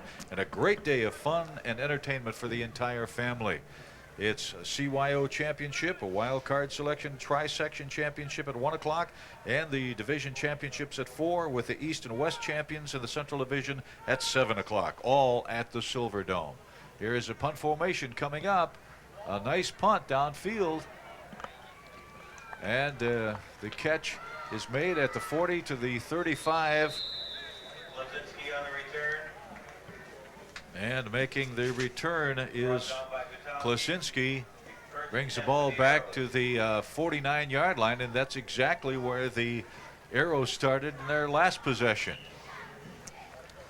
49-yard line. Klasinski with a nice return.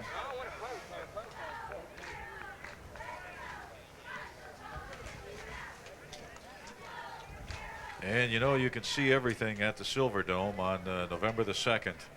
All of the prep bowls features 3 championship football games. And here is the 1st and 10 coming up for the Arrows of St. Alphonsus. Tommy David calling the signals. The handoff is to Rolak. He breaks into the clear at the 40 and goes down to the 30-yard line, across the 30-yard line on a quick trap play. And he's finally brought down at the 27. 1st and 10 for the Arrows of St. Alphonsus. Rolak just having himself a great ball game. And here's the quick hitter, gaping hole there in the line, and all of a sudden Rolak is into the secondary, and then it's just a foot race. Nice yardage by Rolak on that play, and he's been doing that all afternoon, Lee. All afternoon, and let's see if he does it again here as Tommy gets ready. Drops back, fires to the sidelines. It's caught and driven out of bounds. Making that catch is Maury Lopez. Lopez driven out of bounds at the 15-yard line.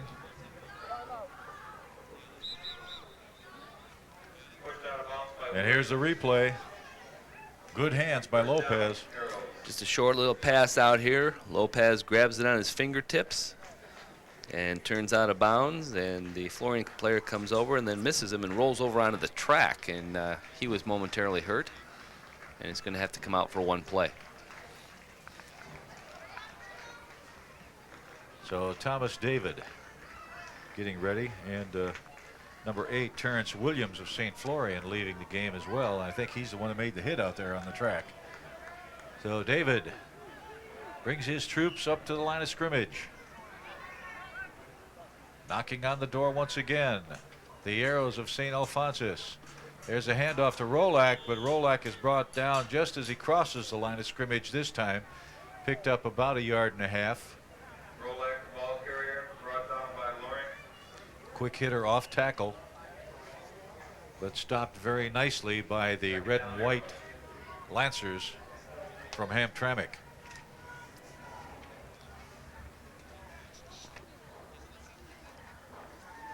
The sun just keeps getting brighter, John.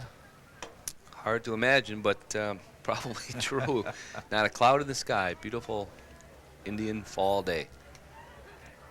5-4 defense. There's the handoff.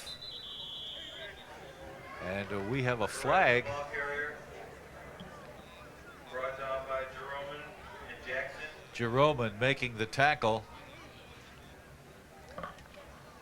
And let's see who the call is on. I believe it's on the Lancers. It's going to be a face mask, Lee. A face mask on the Lancers, and that moves the ball down. And once again, St. Alphonsus will be knocking on the door.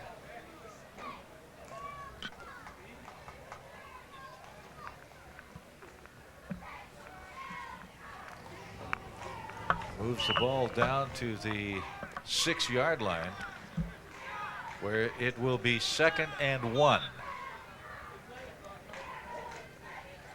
Are we doing well without the scoreboard? There's a snap to David. He fakes the handoff. It's a keeper. David turning upfield and hits down to about the 2-yard line. Picks up the first down. Brought down by Simmons. And it'll be a 1st and goal from the 2-yard line as David turned the corner and battled his way to the 2. 1st and goal from the 2-yard line as once again the Arrows of St. Alphonsus threaten to put the Pigskin over that final white line.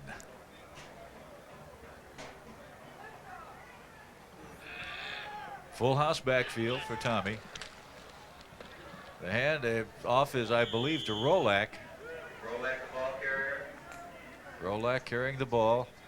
Picked up Brought down by Smith and Simmons.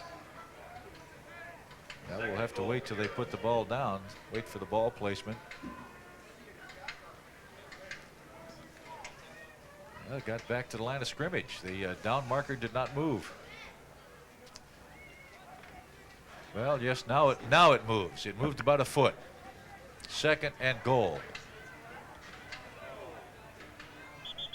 Nothing there. As Rolak tried to get outside, and he was thrown for a loss, about a 4-yard loss. So the St. Florian defense is stiffening, and I believe that may be the end of the 4th quarter. No, it's not the end of the 4th quarter. It's a timeout called by St. Florian.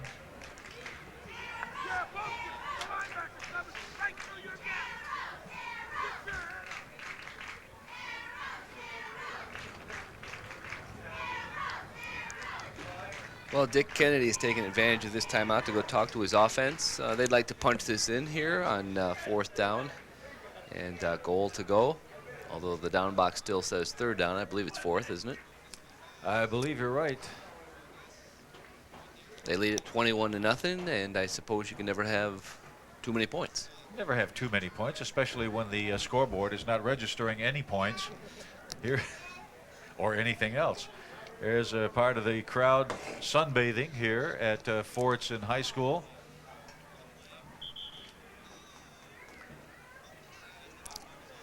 And we're just about ready to go here at Fordson High School as the Arrows have the word from Dick Kennedy and Tommy David calling the signals. Full house backfield. Rolak Right up the middle, into the end zone, touchdown. Touchdown, Arrows. Rolak does it again. Nick Rolak with a 5-yard run.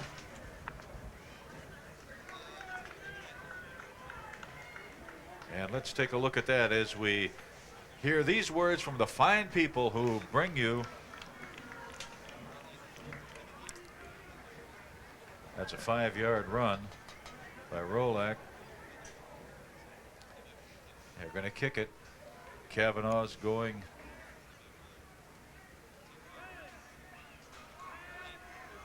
There's the snap, the placement, the kick is up, and it is good. As Kavanaugh makes it 28-0 in favor of the Arrows. And we'll be back with more action here at Fortson High School right after this.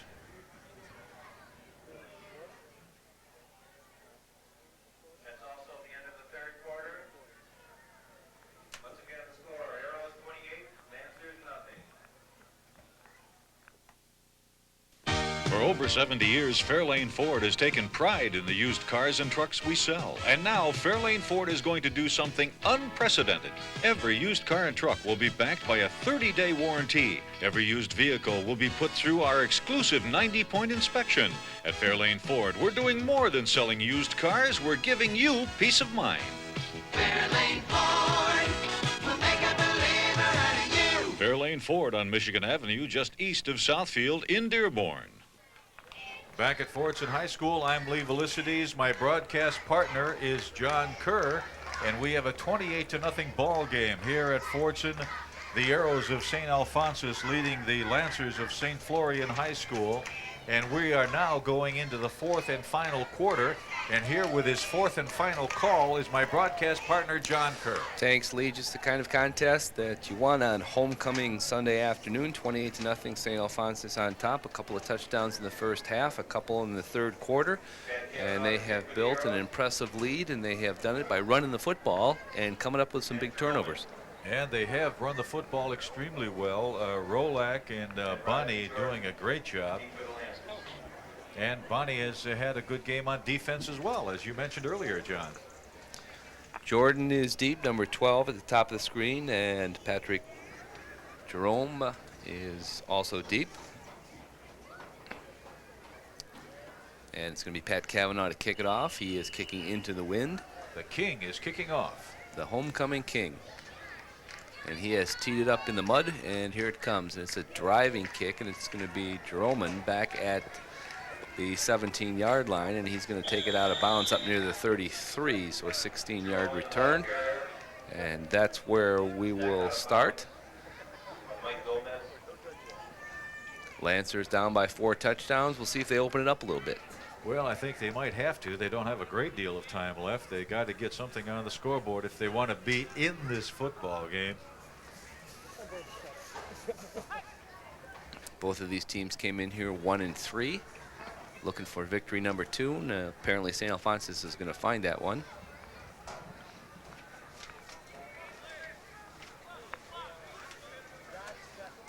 Jerome brings it up the line of scrimmage. Sawinski is the fullback. And they're going to pitch it back, and trying to turn the corner out there is Jordan, and he got it back to the line of scrimmage, maybe a yard beyond that. It's going to be second down and long.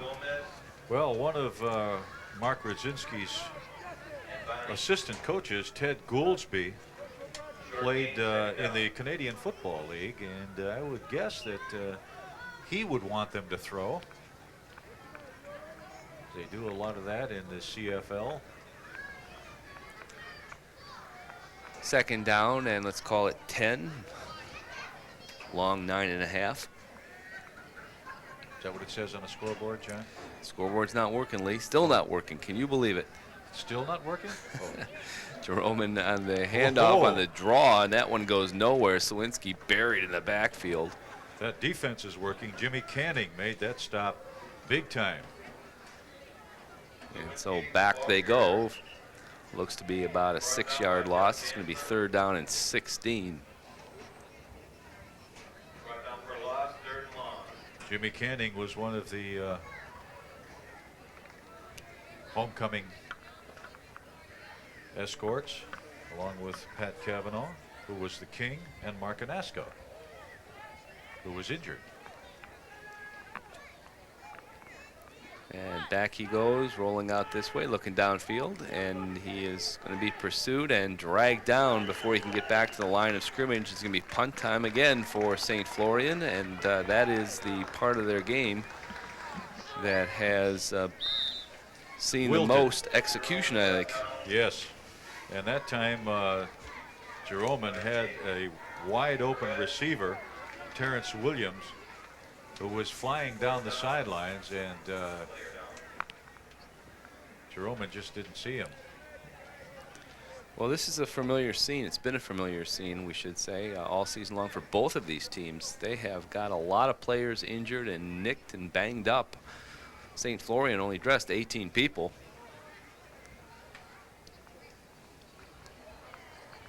And of course the Arrows, as we said at the top of the cable cast, going without their starting fullback, their starting tailback. Calling on some younger people, Lee, but those younger people have really responded today. Yes, they have. Rolak is just a freshman, so while they tend to the injured player on the field, we'll hear these words from the wonderful people who bring you high school sports on Time Warner.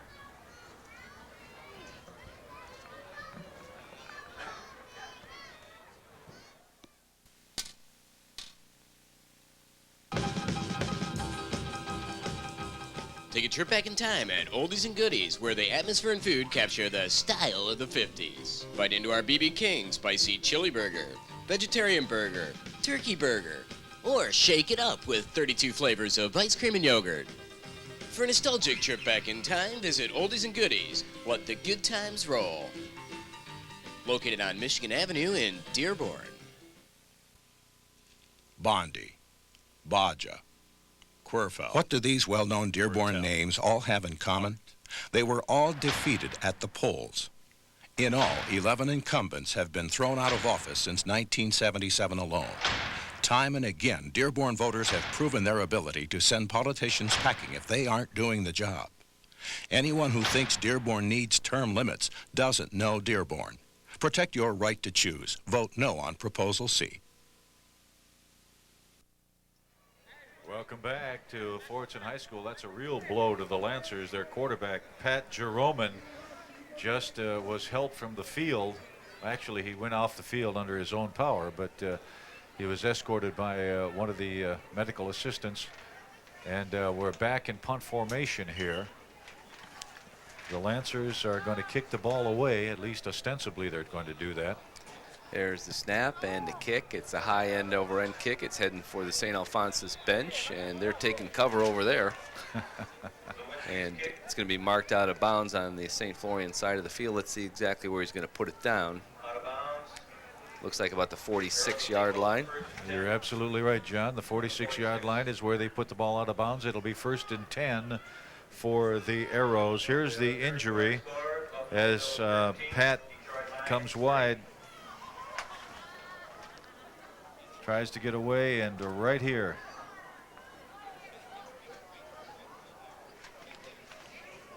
And the general opinion seems to be that he got a finger in his eye as the Arrows prepare to put the ball in play.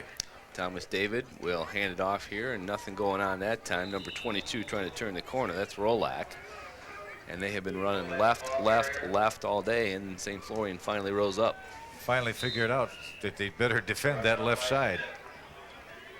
And that is Rolak, who is down right in front of the St. Alphonsus bench, and they have been dropping like flies, Lee.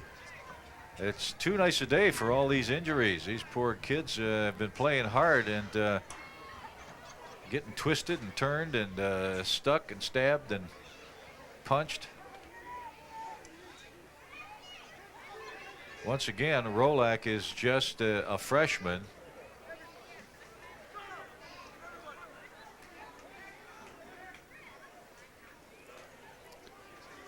Plenty of good football coming your way on Time Warner's cable coverage of high school sports. Next week we'll be at Dearborn High for the contest between Wayne and Dearborn High. That will be homecoming for the Pioneers. And they suffered their first loss of the season the other night down at Monroe, so they'll bring a 4-1 contest, a 4-1 record rather, into that contest.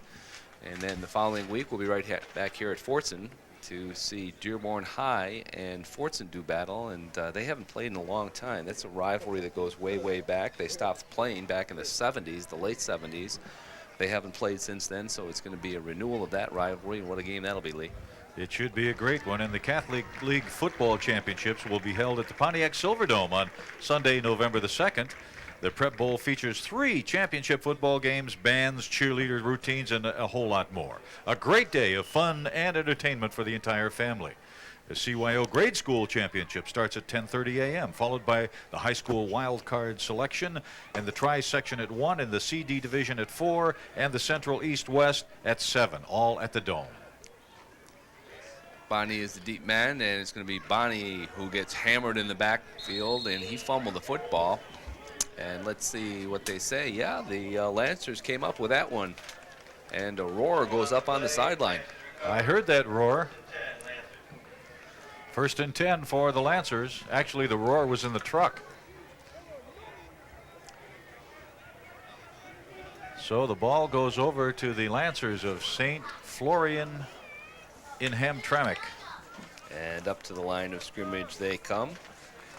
They're starting from the St. Alphonsus 47-yard line.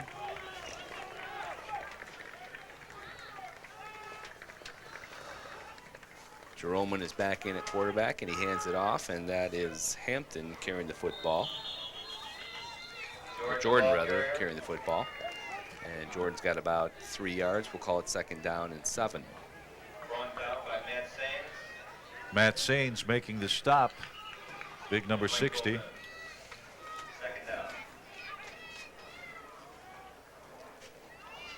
Well, it's been all St. Alphonsus today. They scored early in this contest on the long run to put them ahead, and they've never looked back. A couple of touchdowns in the first half, a couple in the 3rd quarter. They lead it 28-0 here on homecoming Sunday afternoon. Droman calling the signals, man in motion, and they're going to give it off the right side, and that is Jordan again, and he is just pounded there as he gets to the 45-yard line, and the clock continues to run. Tony Strong and Kavanaugh leading the charge there and making the stop.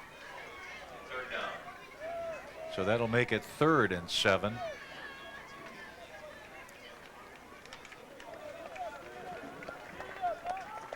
Up to the line of scrimmage they come. When if they're back here, Lee, will be interesting to see if they put this one up. I think they've got to, John.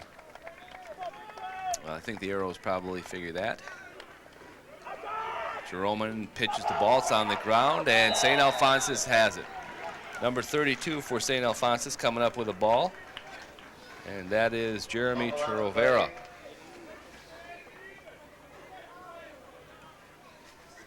Jeremy was a starter for a long period of time, but he hurt himself, and now he's working his way back into the lineup and recovers that fumble.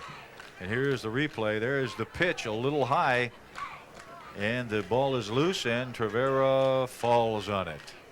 And it's 1st and 10 at the 46-yard line for the Arrows of St. Alphonsus.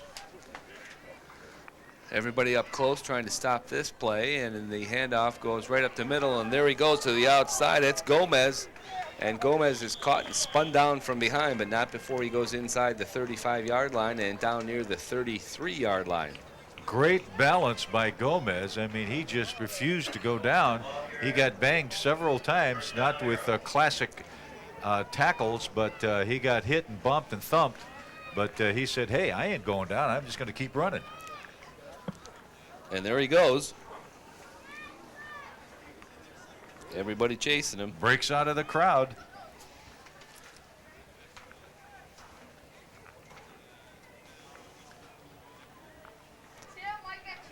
Heipner in the backfield. And Gomez gets the handoff and coughs it up, and I think St. Florian got it back again. Let's wait and see. They haven't said anything yet. Wow, that ball just popped out of there. And yes, they fumbled it back. The official's very slow giving the signals here. Well, they know there's no clock, so they're in no hurry. Yeah. So St. Florian gets the ball back at its own 28-yard line. I'd like to make an excuse to our audience. I can't tell you how difficult it is to work a football game, do the play-by-play and the color without a clock to work off of. We have no clue as to how long there is to go, or there will be to play, or whatever, how many yards. Yes, general milling around period right now. There's the official replacing the ball. He says, get that ball out of here. Yeah. Get rid of the Nike ball and get a Tiger Woods ball in there. 1st and 10 for St. Florian. Arrows pitching a shutout here. They like to hold on to that. Jeroman on the handoff up the middle, nothing there. Down goes the ball carrier right near the line of scrimmage. It's going to be 2nd down and long, and that is Jordan who gets back up and heads back to the huddle. I would say that the St. Florian coaching staff is being very conservative here, John. I agree. They're down by 4 touchdowns, and they're running dive plays into the line here in the 4th quarter. What we presume to be about the middle of the 4th quarter. That's presumptuous of you. Wing eye right, and here comes Jermaine. And he throws the ball at the feet of the intended receiver. That's number 44, Jason Sawinski. And that stops the clock, and everybody in the truck is unhappy.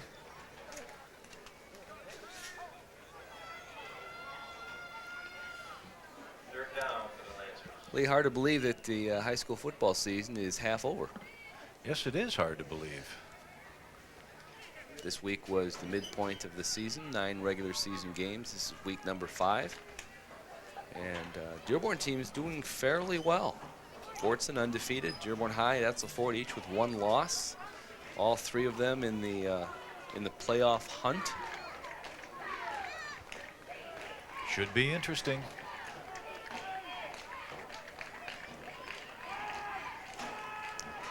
Now they're throwing. Throwing long downfield, and that is intercepted once again. The guy in the blue shirt, and that is Lopez. Lopez is trying to get away from the tackler, but he's not going to let him go. And so Lopez goes down right there at the 42-yard line, and that is yet another interception by the Arrow defense. Lopez just battled to get away, break away. Maybe he was hoping he had a tearaway jersey on, but the jersey held, and he couldn't break away, literally break, quote unquote, away. And here is the replay. Now watch him battle to get away from the tacklers. 2 blue jerseys right there. That's easy for you to say. Arrows with the football once again. Look at him battle, trying to get free. Back to live action, John. Yep, here comes Bonnie. Bonnie dragging people with him and finally goes down, but not before he's got about 6 yards on that play. Lamondre Bonnie, just a 10th grader, Lee. We're going to see a lot of this young man next 2 years. Well, you see Rolak and Lamondre Bonnie. There's 2 pretty fine running backs. They're both coming back big time. And now both benches are being told that there are 4 minutes left in this ball game. 4 minutes left in this ball game. They had to stop the clock to tell them 4 minutes left. 4-minute warning. Up to the line of scrimmage come the Which Arrows. is twice as long as the 2-minute warning. And occurs half less frequently. There's the first down being picked up by number 42. And that's Heipner. Brian getting one of his few carries in this contest. And he's got the first down, and the Arrows will hold on to the football and continue to run the football.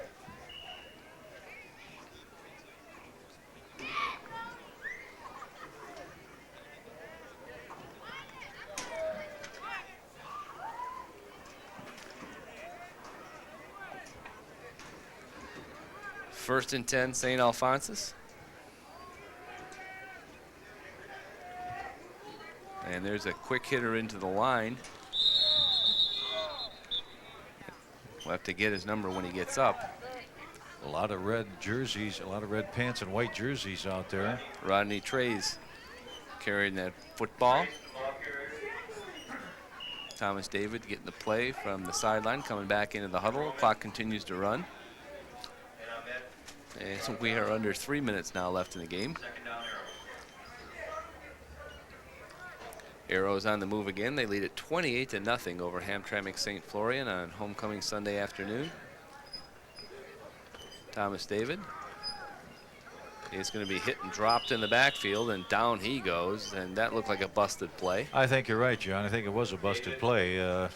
They've got some newer players in there who don't have a great deal of experience, and I think that's what happened. Well, somebody went the wrong way probably. And so Thomas David had to improvise, and he'll lose a few yards on that play. It's going to be 3rd down now. Let's call it 11.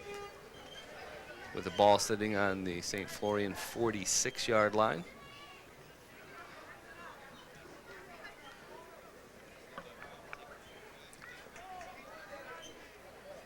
St. Alphonsus will go to 2-3 on the season, a chance to pull even next week.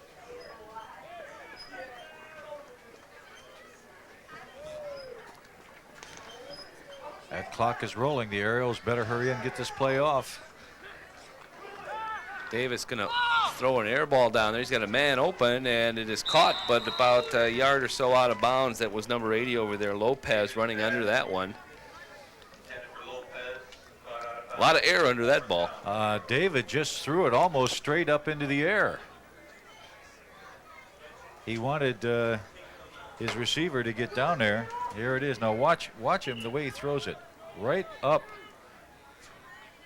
And there is the man right under there.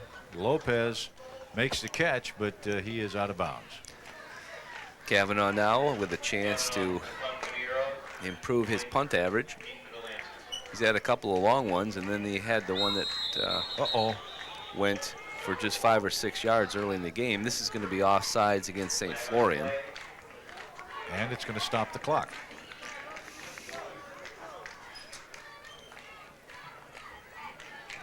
Arrow's going to have to snap it again.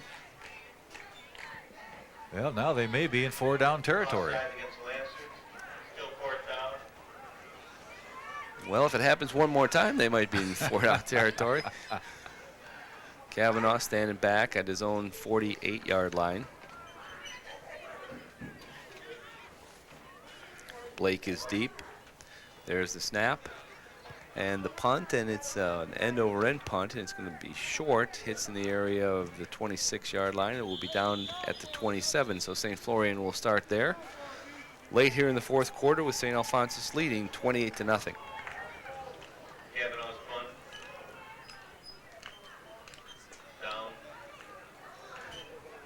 A wonderful day for football or any other activity here in the state of Michigan. Just virtually perfect weather. As the Lancers come up to the line of scrimmage. Late in the 4th quarter, 28-0, Arrows on top. Defense has played well, forced a lot of turnovers here today, and here's the double reverse. It's bounced on the ground, dribbled twice, and down goes the ball carrier, and that's Rodney Jordan. Jordan, the ball carrier. Yeah, you're right, John. I thought that was a double dribble. Tony Strong.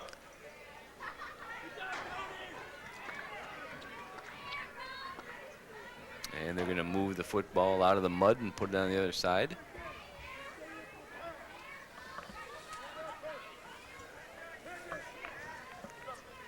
Crowd beginning to file out of here. Rodney Trax coming in defensively for the Arrows. Pat Kavanaugh comes to the sideline, takes a well-deserved rest. 2nd and let's call it 10.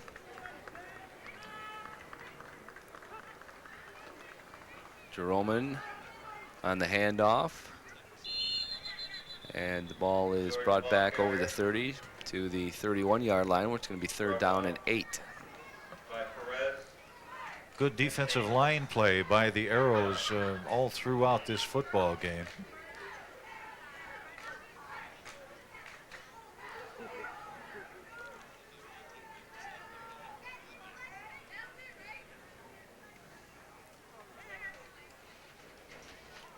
Up to the line of scrimmage come the Lancers, trying to avert this shutout.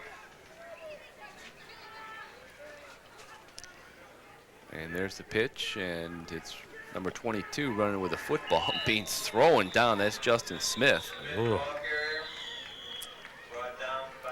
And we got a timeout down on the field. Perez drilled him. And that's it. That is the end of the game. So the final play, the end of the football game. Everybody's sitting on their hands here wondering what's going on. That's the end of the football game. St. Alphonsus has defeated Hamtramck St. Florian 28-0. We'll be back to wrap it up here from Fortson High School right after we take this final timeout.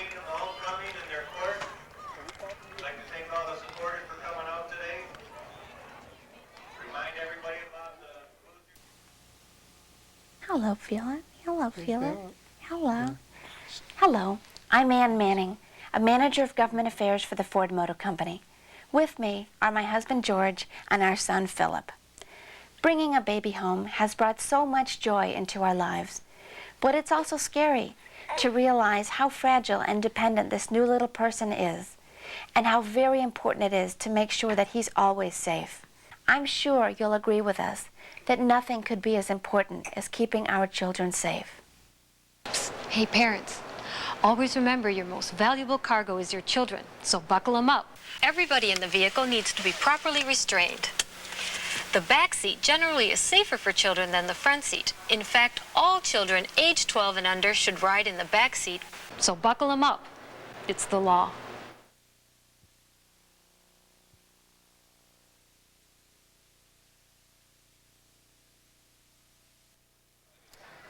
A 28-0 victory for Dick Kennedy and his St. Alphonsus Arrows over the Lancers of St. Florian from Hamtramck. 28-0, a shutout victory for Dick Kennedy on homecoming. That's a pretty good reason for celebration. When we heard the gun go off in the final play, we knew that the shutout had been preserved by the Arrows. And we have some ball games coming up that could be of tremendous interest for you. Right, John? Right, you are, Lee. Next week, it's going to be Wayne at Dearborn High. That's homecoming for the Pioneers. The week after that, we'll be back here at Fortson to see Dearborn High come into town. Pioneers and the Tractors haven't played since the late 70s, so that's going to be the renewal of a rivalry that has spanned the decades. And the week after that, we'll be back at Etzel Ford to see the Thunderbirds, who are 4-1 on this season and bidding for a postseason playoff berth, take on Taylor Truman. And then what a great way to wrap up the regular season. Etzel Ford at Dearborn High. Wow. A rivalry that has been going on for the better part of 45 years. Well, that'll about do it here from Fortson High School. On behalf of my companion at the microphone, Lee Velicities, this is John Kerr saying so long. And once again, the final score is St. Alphonsus 28, Hamtramck St. Florian, nothing.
Hi, I'm Jim Stacy, back with you again for another Wood Doctor show. And today we're going to be working on this really nice two-seater here, a bench that's been broken and has several problems. And I'm glad you're able to join us again. We appreciate all the people out there in the audience that write to us and talk to us and let us know the kind of things you want us to show on the show as well. So we're going to do some work on here. It's a unique problem. As you saw in the opening of the show, we're going to be dealing with splits and cracks, and we have a real problem here in the seat of this bench. And we're going to show you a unique way how to fix that when you can't get the whole piece apart. Once in a while a project will come along where you just don't want to take it apart, or for some reason you can't take it apart. And one of the reasons why I can't take this one apart is right here.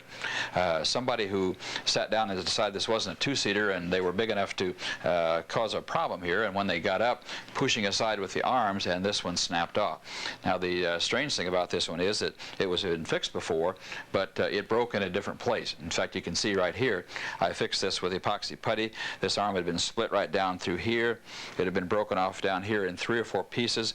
The piece over here was at least 2 pieces, and this part that's up here was cracked right down the middle. I put it all back together, and it was very strong and looked really good. And yet, when you get a very strong person or whatever is sitting down and pressing on the side pressure against the arms, it broke again. But to show you how strong the epoxy putty is that I've been using on the show, it broke in another place, and it didn't break at all in the split or the crack where it was right here.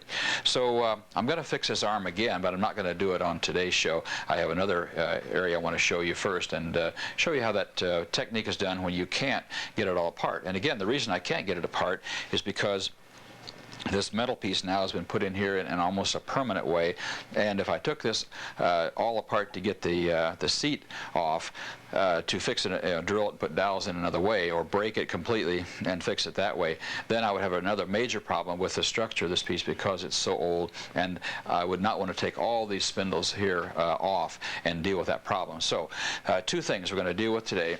Number 1, we're going to deal with this splits and the cracks in the seat here. Maybe you can see this one right here. It's a short one going from the end, right at back. I can look real carefully. I can see the crack, the hairline crack goes all the way back into about here. This particular crack is in the wood, and it's a crack because the wood has dried out. And yet there's another kind of crack here, and that's this one, or the bigger one right here. And this is a crack not in the grain of the wood, but this is a crack on the glue joint. This is where it was glued together, and for best I can tell here, we're dealing with probably 1 piece of wood here and 1 piece of wood here. A lot of times you see a piece of wood that's like, every 3 or 4 inches it's another board been glued up and then put together. But there's another crack right here that's starting to happen, but we're not going to deal with that because that joint is really solid. So I'm going to turn this thing over, and then I'm going to show you how to fix and reinforce a joint like this, or a crack like this in splits, when you can't or don't want to take it apart. Now, we've already had taken this seat earlier, and we spread it as far as we could and put some epoxy down in there and clamped it. We do at least that because we want to get some glue or some epoxy in the splits if we can. This one was not wide enough to where we could do that. I was afraid if we tried to split it at all, you never know, it might go all the way across. So we took the risk out of that and decided not to do that. Also back here, this particular piece here, you can see if you look carefully, this one is moving just a little bit, just up and down right here. So, again, once in a while you can't take the piece completely apart. So I'm going to show you how to at least do a temporary repair on that may hold for a long, long time until the rest of it loosens up and you want to take it apart. But once in a while you come across a problem like that where you need to reinforce it, make it stronger, again, without taking it apart. So we'll show you that too. Turn this thing upside down. This is a nice old piece made out of oak. So a lot of tiger stripe oak in it. I think the seat is probably ash. I don't think it's oak, but it's oak and ash are very similar woods, and a lot of people can't tell them apart. And there's just a certain grain patterns that will tell you whether it's oak or ash. Okay, stabilize this a little bit here.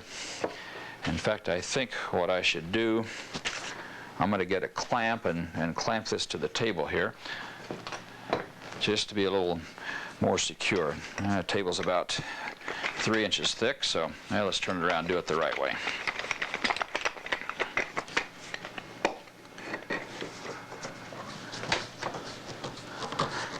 Okay. It's always good to secure the piece that you're working on. You never know when something's going to slip. When you're dealing with power tools, you want to be safe. So make sure that the work is secured. If something does slip, you don't want the piece to slip and fall, and then you try to grab it, and meanwhile your drill's still running and you put a hole in yourself. So always be safe and get things glued down or secured down before you start working on them. Now, let me show you what has already been done here. There's a couple ways to do this. Right here, you can see this repair area here. What we did was drill a channel, and I'm going to show you how to do that in just a few minutes, and we put a wooden dowel, or we put even metal threaded rods in there. And you can do either one. If you take a threaded rod, you can get these at your hardware store. They come in 1/4 inch, 3/8, and various other thicknesses, and you can actually take that threaded rod, cut to any length you want. And if you really want some extra strength, I suggest that you put metal threaded rods, countersink them into the surface of the wood like we've done here, fill it with epoxy putty like we've done, and you will get a very, very strong joint that just will not let go. So there's one here, one here. Here we put a longer one. I hope you can see that through the stretchers here. But here's one about 6 inches long, or a little less. But the one split comes through here, the other split comes through over here. And so what we're doing here is putting a threaded rod, I believe in this case, where we could cross both splits, and that way give it a little extra strength. Another one was put in here, and one down here. So I'm going to put one in right here. We saved a space to show you today how we do this, and then you can do this at home whenever you have this kind of a problem come up. First of all, we want to take a pen or a pencil. I've selected this piece of oak hardwood dowel, and I started to run it through the dowel maker, so I'm going to wait and show you how we do this in case some of you out there haven't seen this process. But the first thing I'm going to do is take this dowel, and I'm going to lay it here where I want to put it in, and I'm going to mark along the sides, mark the ends. And there I've got an outline. I don't know if you can see that on the camera or not, but I've actually made an outline right there. It tells me where I want to put this dowel, and that tells me I've got to drill these holes just a little bit wider than the width of the dowel. So what I've done is taken a Forstner bit and one of my drills here, and here's the Forstner bit, and here is the dowel. You can see if I hold it behind here, the bit is just a little bit wider than the dowel, so that makes sure that we're going to have a channel that's cut just a little bit wider than the dowel itself. So I'm going to put this right here. I'm going to drill a series of holes. Now something else is really important you have to measure is how deep do you drill these holes. If you look here, the Forstner bit is just about the thickness of the dowel. In this case, that's a nice way to measure. You can go at least as deep as, or just a little bit deeper than the shoulder that's on this bit, and you'll know that you're going to be in there just about the right depth. And the seat is thick enough, so if we go a little bit further, we're not going to have to worry about drilling a hole all the way through the seat.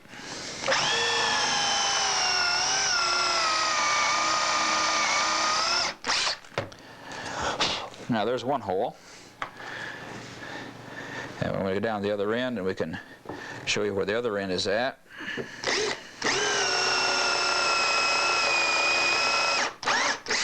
And going just slightly deeper.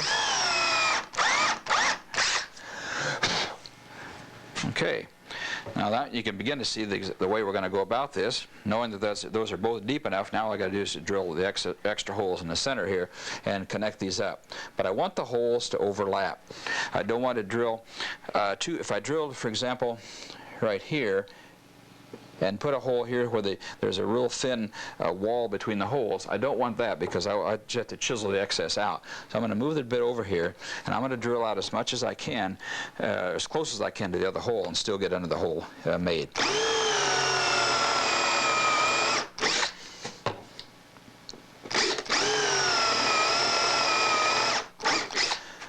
And the nice thing about Forstner bits, if you can get a close-up of this, right here you can see how they're real close together, but the Forstner bit will drill a straight hole even though it's partly going down another hole. Normal bits, twist steel bits and other bits that you use for wood drilling won't do that because they'll run into the hole instead of going straight into the wood. The advantage of a Forstner bit is you can drill almost a half of a hole and it'll still go straight.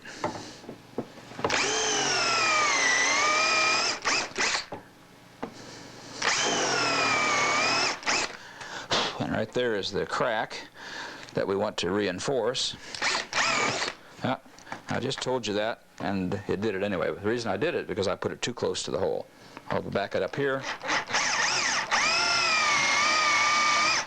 And if I start it just a little more carefully, then it doesn't make a liar out of me.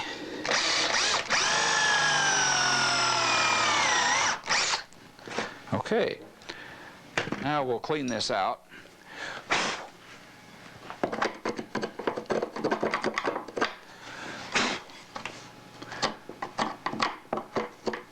A lot of excess wood shavings in there.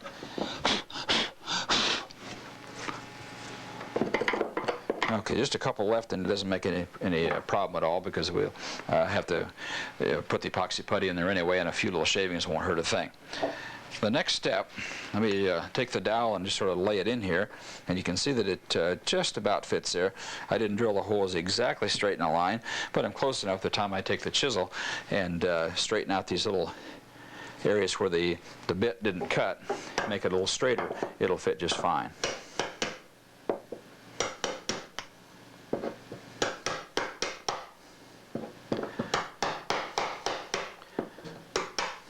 So I want to cut a little bit of these rounded points off.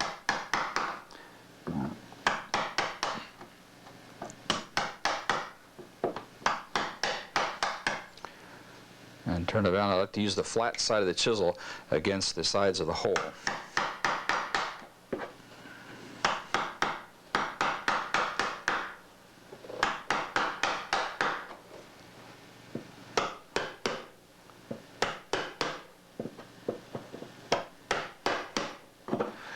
Okay, blow all that out of there again, and let's see how this dowel will fit. Yeah, there we are.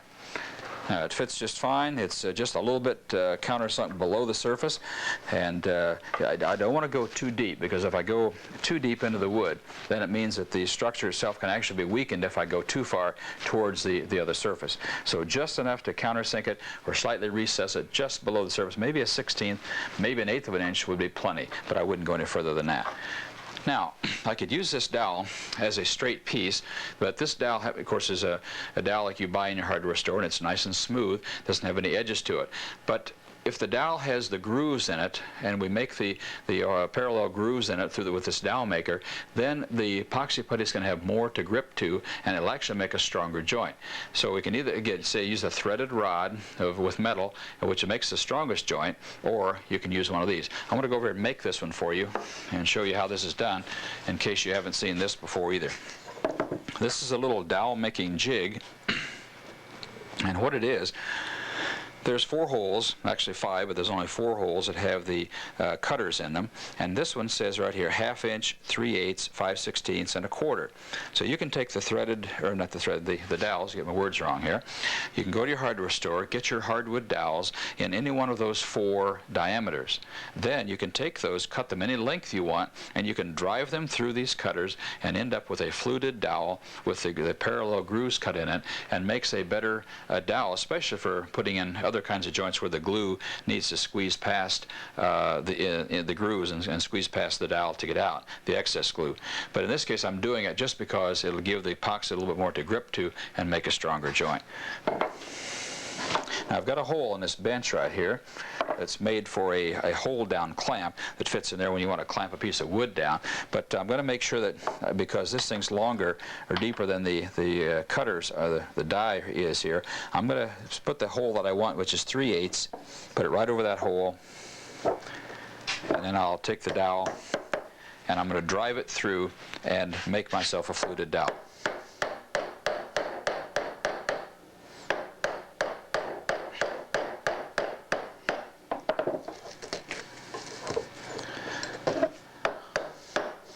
Get it through that far, and you can pull it right on through. Now you can do this more than once if you want to, but as you can see right there, there are grooves now, and that will give the epoxy a place to grip it a little bit better. And the more, it's the same principle really as drilling small holes in a flat surface that you've seen me do many times, and gives the epoxy a place to grip to. So that's all we need to do. Now this other hole here is for a application when you need to put this in a hole like you're gluing a chair back together, and if you need to then taper the ends, that's what that is for. It'll just taper the ends slightly so that the glue will more easily slip past the dowel and out, and the excess glue will be able to be wiped off. But in this case I don't need to do that, so I won't. Now let's go back over here, and there's our dowel, and it's ready to put in there. The way you can check that to see if it's below the surface is to simply take a straight edge like this putty knife and put over it, and sometimes you can't always feel it. It feels like it's high in the middle, but you check it and you see a little gap of light between your blade and the dowel. You know that it's countersunk just a little bit, and that's what you want to do. Now let's put the epoxy putty in there, and we'll mix that up, put it in. Now there's two things to keep in mind when you're doing this. Sometimes on an old piece it doesn't make any difference whether or not these things show the repair areas, but once in a while when you restore a really nice quality antique, you're going to want to do the repairs in such a way that they're as least visible as possible. So we can do that as well, and I'm going to first put this one in. Then I'm going to show you how we can deal with one of these other areas. We did it in a couple of 3 different ways to show you the ease or the difficulty of sanding it a little bit later. This one, as you can see, is quite smooth. It's actually recessed just a little bit. This one is sticking up way too high, and this one is too high. So, and then move down here again, it's a little bit recessed. So we can always sand this epoxy putty. We can put stain on it. We can use a touch-up markers or whatever, you see me do many times on the show, and you know all about that. So here's how we can do it, or at least the 2 different ways. So if you're doing a piece that's a really nice antique, maybe it belonged to your grandma, and you really want to keep it nice, or maybe it just simply is more than 100 years old, maybe it's really valuable, and the more valuable the antique is, the more invisible the repair should be. That's my rule anyway. And so we can make anything, or almost anything, invisible, and we want to keep that in mind. So if you're working on a classic 300-year-old piece that came over from the old country, you're going to want to treat it a little bit differently than you treat a normal piece of furniture that you bought a few years ago, and it has no antique value at all. Let's mix up some epoxy putty, and we'll, as I drop my epoxy on the floor. Well, let's see, let me walk around and see if I can pick it up. I think that's the first time in 80-some shows I've done that, but once in a while it happens. Get my cords all straight, see if I can find it.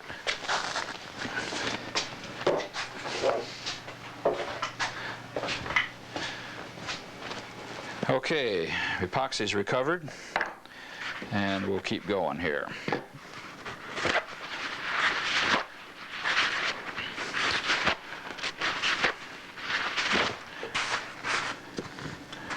Won't be too long. We'll be filming our 100th show, I guess, so we're going to have to figure out something special to do for that. And maybe I should just tell you right now, if you want to write in with some suggestions, please do that. We're going to give you an address a little bit later in the show, and maybe we can make a special repair for somebody in the audience that's watching, and maybe even go to your home perhaps and film something in your home. We're talking about those possible ideas as well. But let me know if there's some special project you'd like to see, and maybe for our 100th show we could maybe do that. Anyway, epoxy putty time.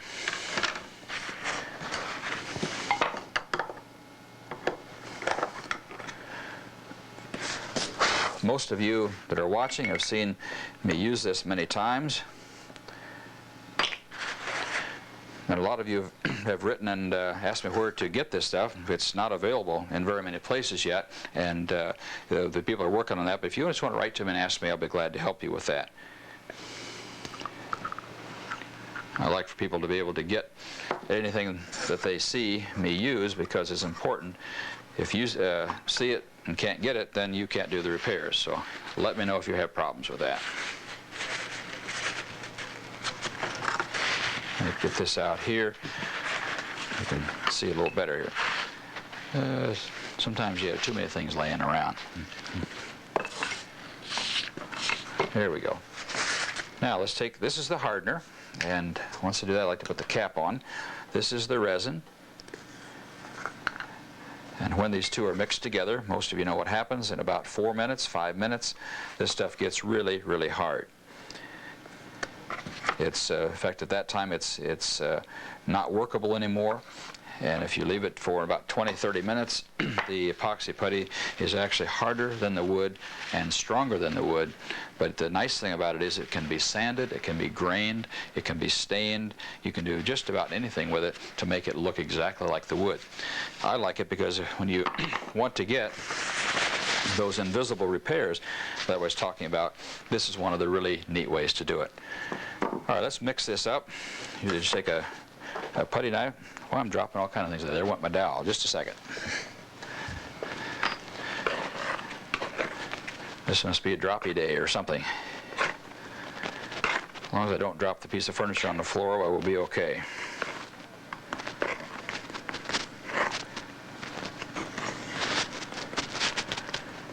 Okay, I mix it up until I see no streaks in it, where the two colors are blended together, and when I can see one solid color with no dark streaks or no light streaks, then I know it's ready to go.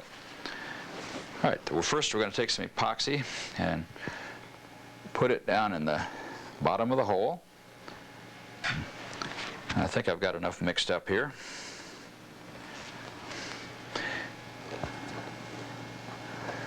If not, we can always mix a little bit more, but I think this will probably do by the time we get the dowel in place. Move these for you. Okay. Now take the dowel, put it in. I like to turn it just a little bit as I put it in, and then push it down, getting it all the way to the bottom. Make sure the excess epoxy is pushed up and coming out the sides.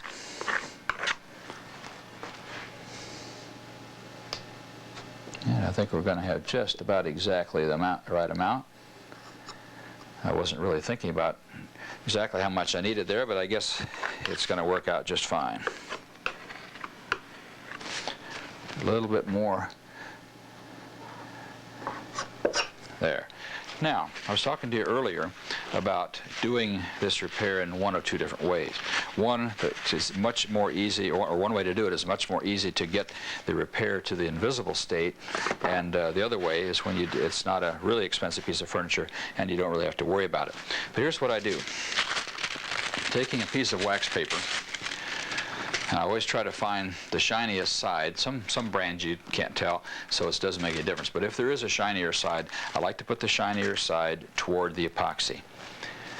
Then I can take my putty knife. Now, let's see, I don't know if I have a wider one here or not. I don't believe I have one handy. Maybe this little thing might work. But I'll show you what I do. If you take your blade as a straight edge and very carefully move across the repair area, across the dowel, you're pushing and actually squeezing the excess epoxy out to the sides and out to the end. When you do this, what you're doing is thinking ahead to the time when you're going to have to sand off the excess. And the less you have to sand, the easier it's going to be to get an invisible repair. We push it right on out there, and now till right there, I think you can see that. Right here is the end of the dowel, or the holes that I cut here and here. So once I know that I've been able to push that excess epoxy out and away from the repair area, the wax paper tore just a little bit, so I'm going to go back this time and go back the other way. Okay, that assures me that I have the epoxy putty as level as I possibly can. If I have any problem with that at all, sometimes a flat piece like this will work to kind of work a little bit more of that epoxy. There you can see just a little bit more came out on that blade. So that's what we can do. So whatever way. Now it's also something you can do if you need to. Take a real nice flat piece of wood, such as this right here, and take this wood and put it on here and you can actually hold it, because sometimes the epoxy wants to work back from the front, kind of works under the knife, and you can do like this and push, and you can see right here, as I did that, even just a little bit more of the epoxy came out. So that's just a way to get that more level to make the sanding easier. Then I take a sander, and if you have a hump like this, it takes more time, and you have to cut away more of this wood here around it, and then you have more area to stain. And so if you take it and level it as close as you can, less sanding means less work, and an easier way to get just enough of the epoxy off, that glaze, so that it'll take a stain and you can match the wood.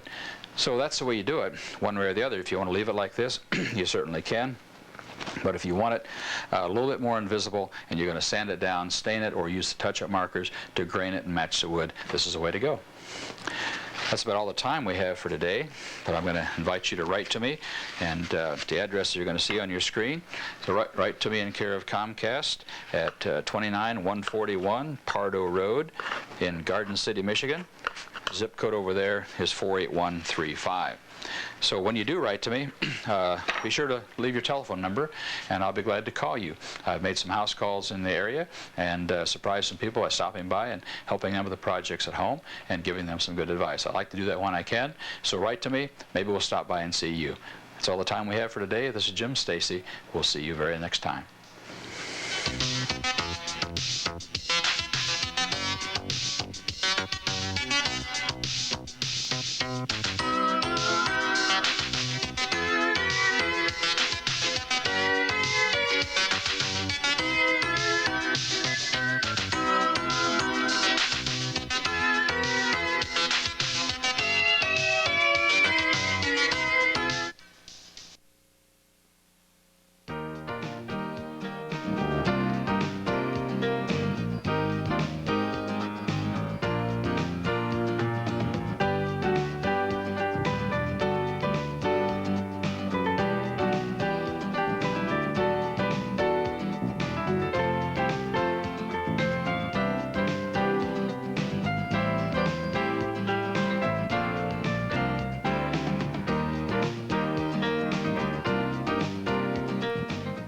Welcome to Now You're Cooking. I am Vera Ambrose. When we come back, we have a special guest, Andrea Punti from Sibley Gardens in Trenton, a family-owned restaurant. So she's going to share family secrets, vodka pasta and Vio Roberto. Stay with us and we'll be right back.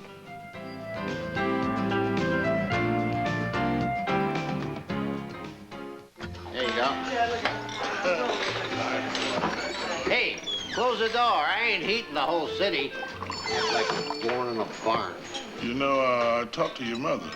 You are going to be there for dinner on Sunday, right? 3 o'clock sharp? Yeah, I see it's empty. This ain't the Ritz, you know. Dad, why do you keep coming back here? Oh, he's all right. It's just hard for him to be alone, that's all. Well, I gotta get going. You coming? No, I think I'll stick around a bit. See you Sunday. All right, babe.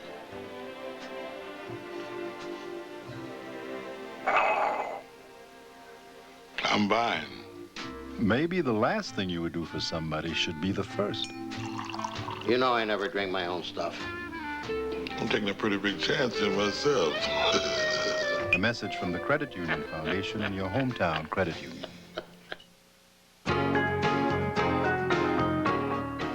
Welcome back. I'm here with Andrea Punti of Sibley Gardens of Trenton. It's an Italian restaurant, right, Andrea? Welcome. Yes, it is. Glad to be here. Thank you. Oh, good. Now this is a family-run restaurant? It's family-owned. We've had it since 1941.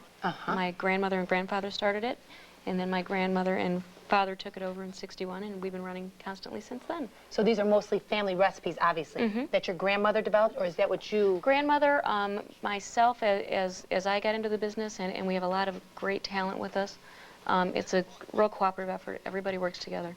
Isn't that wonderful? Yeah. Because you don't really see restaurants these days. They keep being taken over by one chef who just keeps opening restaurant after restaurant, so that family feeling... There's a huge amount of pride to take a restaurant into its third generation. Wow. It's third generation. Congratulations on that. Thank you, thank you. So, what are you going to make for us today? First, we're going to make vodka pasta, and it's a simple dish. We specialize in a lot of very simple, quick-to-cook dishes. with sun-dried tomatoes, cream, vodka, little marsala. Easy to make at home as well as in the restaurant. Good. Then we're going to do a veal Roberto, which is a spicy veal dish. Good. Now, are we talking Northern Italian, Southern Italian? I don't know that you could classify us in any of those ways. We were open long before they determined regions, and my grandmother was from a small town 1 hour north of Rome called Civita Castellana, and she came here and opened up a restaurant. Wonderful, wonderful. Okay, so how do we start here? Start with a medium hot pan. The sun-dried tomatoes, about 20 minutes before you start, they should be julienned, and you want to cover them with boiling water and just let them sit and soften up. Okay. Once they're softened up, you drain them, and they're ready to go. But we're going to take our pan once it gets a little warm. We're going to add about a 1/4 cup of Marsala wine. Now, you don't do the actual cooking over there, do you? No, I don't. I have a team of 4 different chefs, and they take care of all the cooking for us. I take care of customers. Oh, that's wonderful. Is what I do mostly. And you said you work on a little bit of menu development, recipes? Menu development, recipes, testing. We had about 3/4 cup cream. We'll throw a little more in there since I don't measure anything. And we're just going to let this come to a boil. A true chef at heart. Doesn't measure anything. We're just going to let this come to a boil and simmer down. And what will happen is the cream will reduce. And once it gets good and hot, we'll add the pasta. Okay. This is a great dish to make if you're having guests at home, because you can pre-cook your pasta and just take it cold and toss it in, and the sauce will reheat it.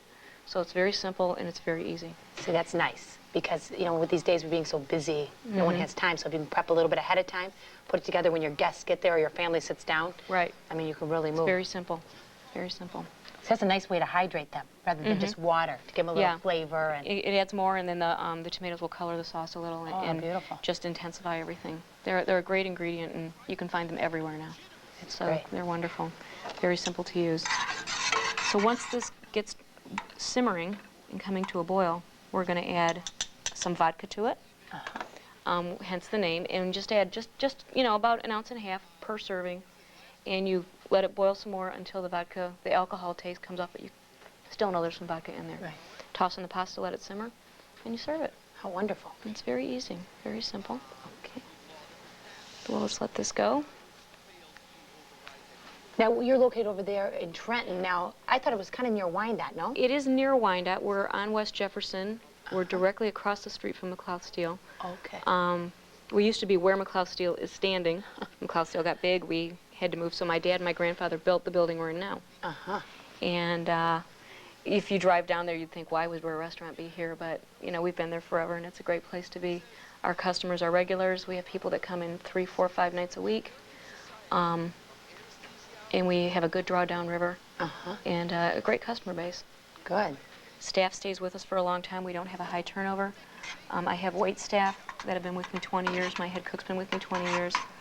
So it's truly a family-run operation. And that, you know, once people come in and they usually like to stay with us, we're very consistent. That's great, because the turnover in the restaurant business, everybody knows it's tough. It's huge, and it's tough for a restaurant just to stay open. Right. And to make it. So it's good. This is coming to a boil, and we're just going to let it go until this cream reduces down. I'm going to add a little bit of salt to it, just to flavor it up. It smells wonderful. Thank you. Nothing like that heavy cream, huh? Oh, yeah, that's great stuff. And at this point, we're going to add about 1.5 ounces of vodka. It helps it helps when you've been a bartender. You don't need to actually measure it. Isn't that funny? In the family-owned business, you really played every role. I've done everything from washing dishes to cooking in the kitchen to work. I work out front mostly now, take care of the staffing and the operations of the restaurant. But you do everything, and you learn to do everything. You have to learn to be versatile. So I can still go back and wash dishes. I can still go back and fry, cook, and do whatever I need to do if, you know, there's a crunch. Yeah. Now, what's your seating capacity over there? We can fit about 190 people in a restaurant. Wow. And that's if everything's maxed out. We do a good business. We've been around a long time.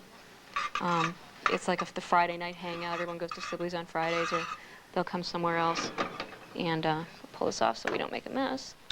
Thanks, I appreciate that, because then I become the dishwasher and I have to clean it up. That's not good. And at this point, I'm just going to add the pasta. Okay. I use penne rigate. You can use any pasta you like. It Doesn't matter. Your choice. And we'll let it stir. We'll take the heat back up again. Penne rigate. I like Penne that. Now, you rigate. don't speak Italian, no? No. You got to know a few words in Italian. I know a few words of Italians, and those were the ones that they always said when they didn't want us to know what they were saying. Usually the expletives, and so you always laughed. But I never learned it.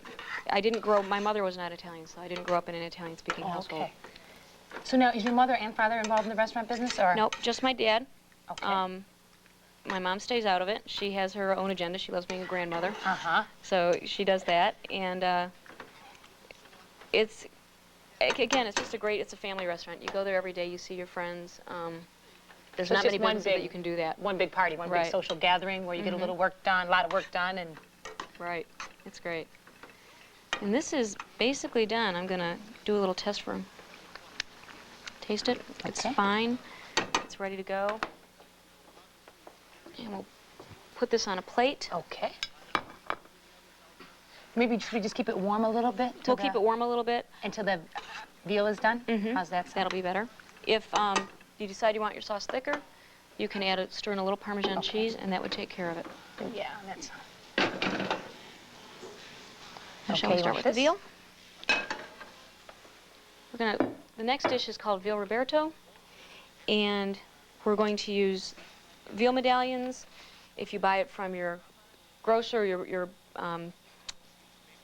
butcher, they'll call it veal scallops sometimes, and then you pound it very thin, about 1/8 of an inch. Okay. And we get that ready. What we're going to do is we're going to dredge it in flour. Okay. The flour helps to thicken up the sauce, and we'll just set this in the back aside until we're ready to go. Okay.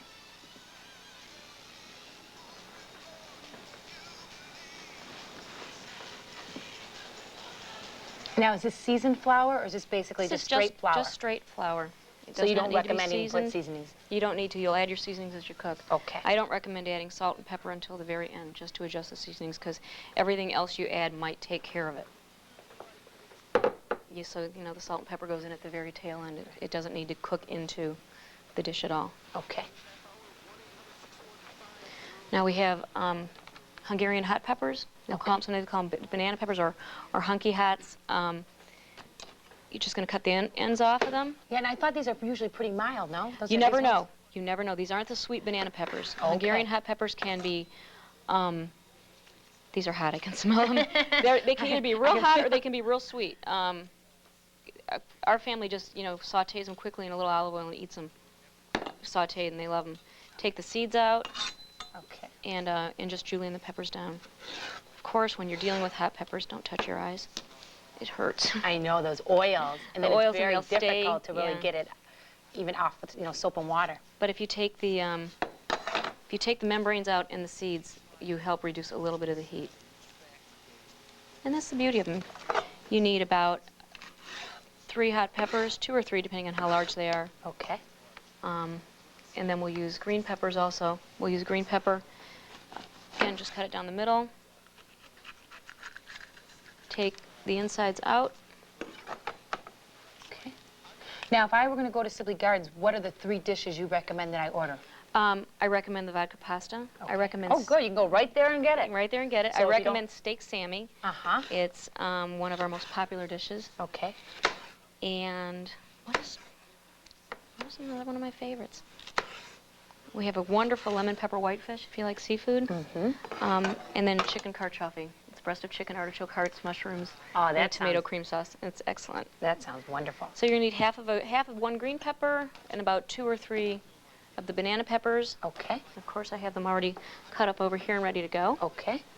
We use in our restaurant a garlic oil. Okay. So why don't we do this? Why don't we just wait for 1 second, and when we come back, we're going to put it all together. So stay with us, and we'll be right back.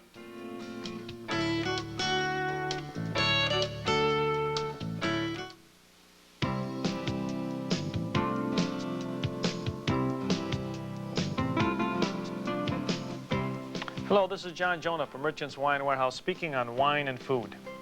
You know what the coldest place on the planet is, where absolutely nothing grows?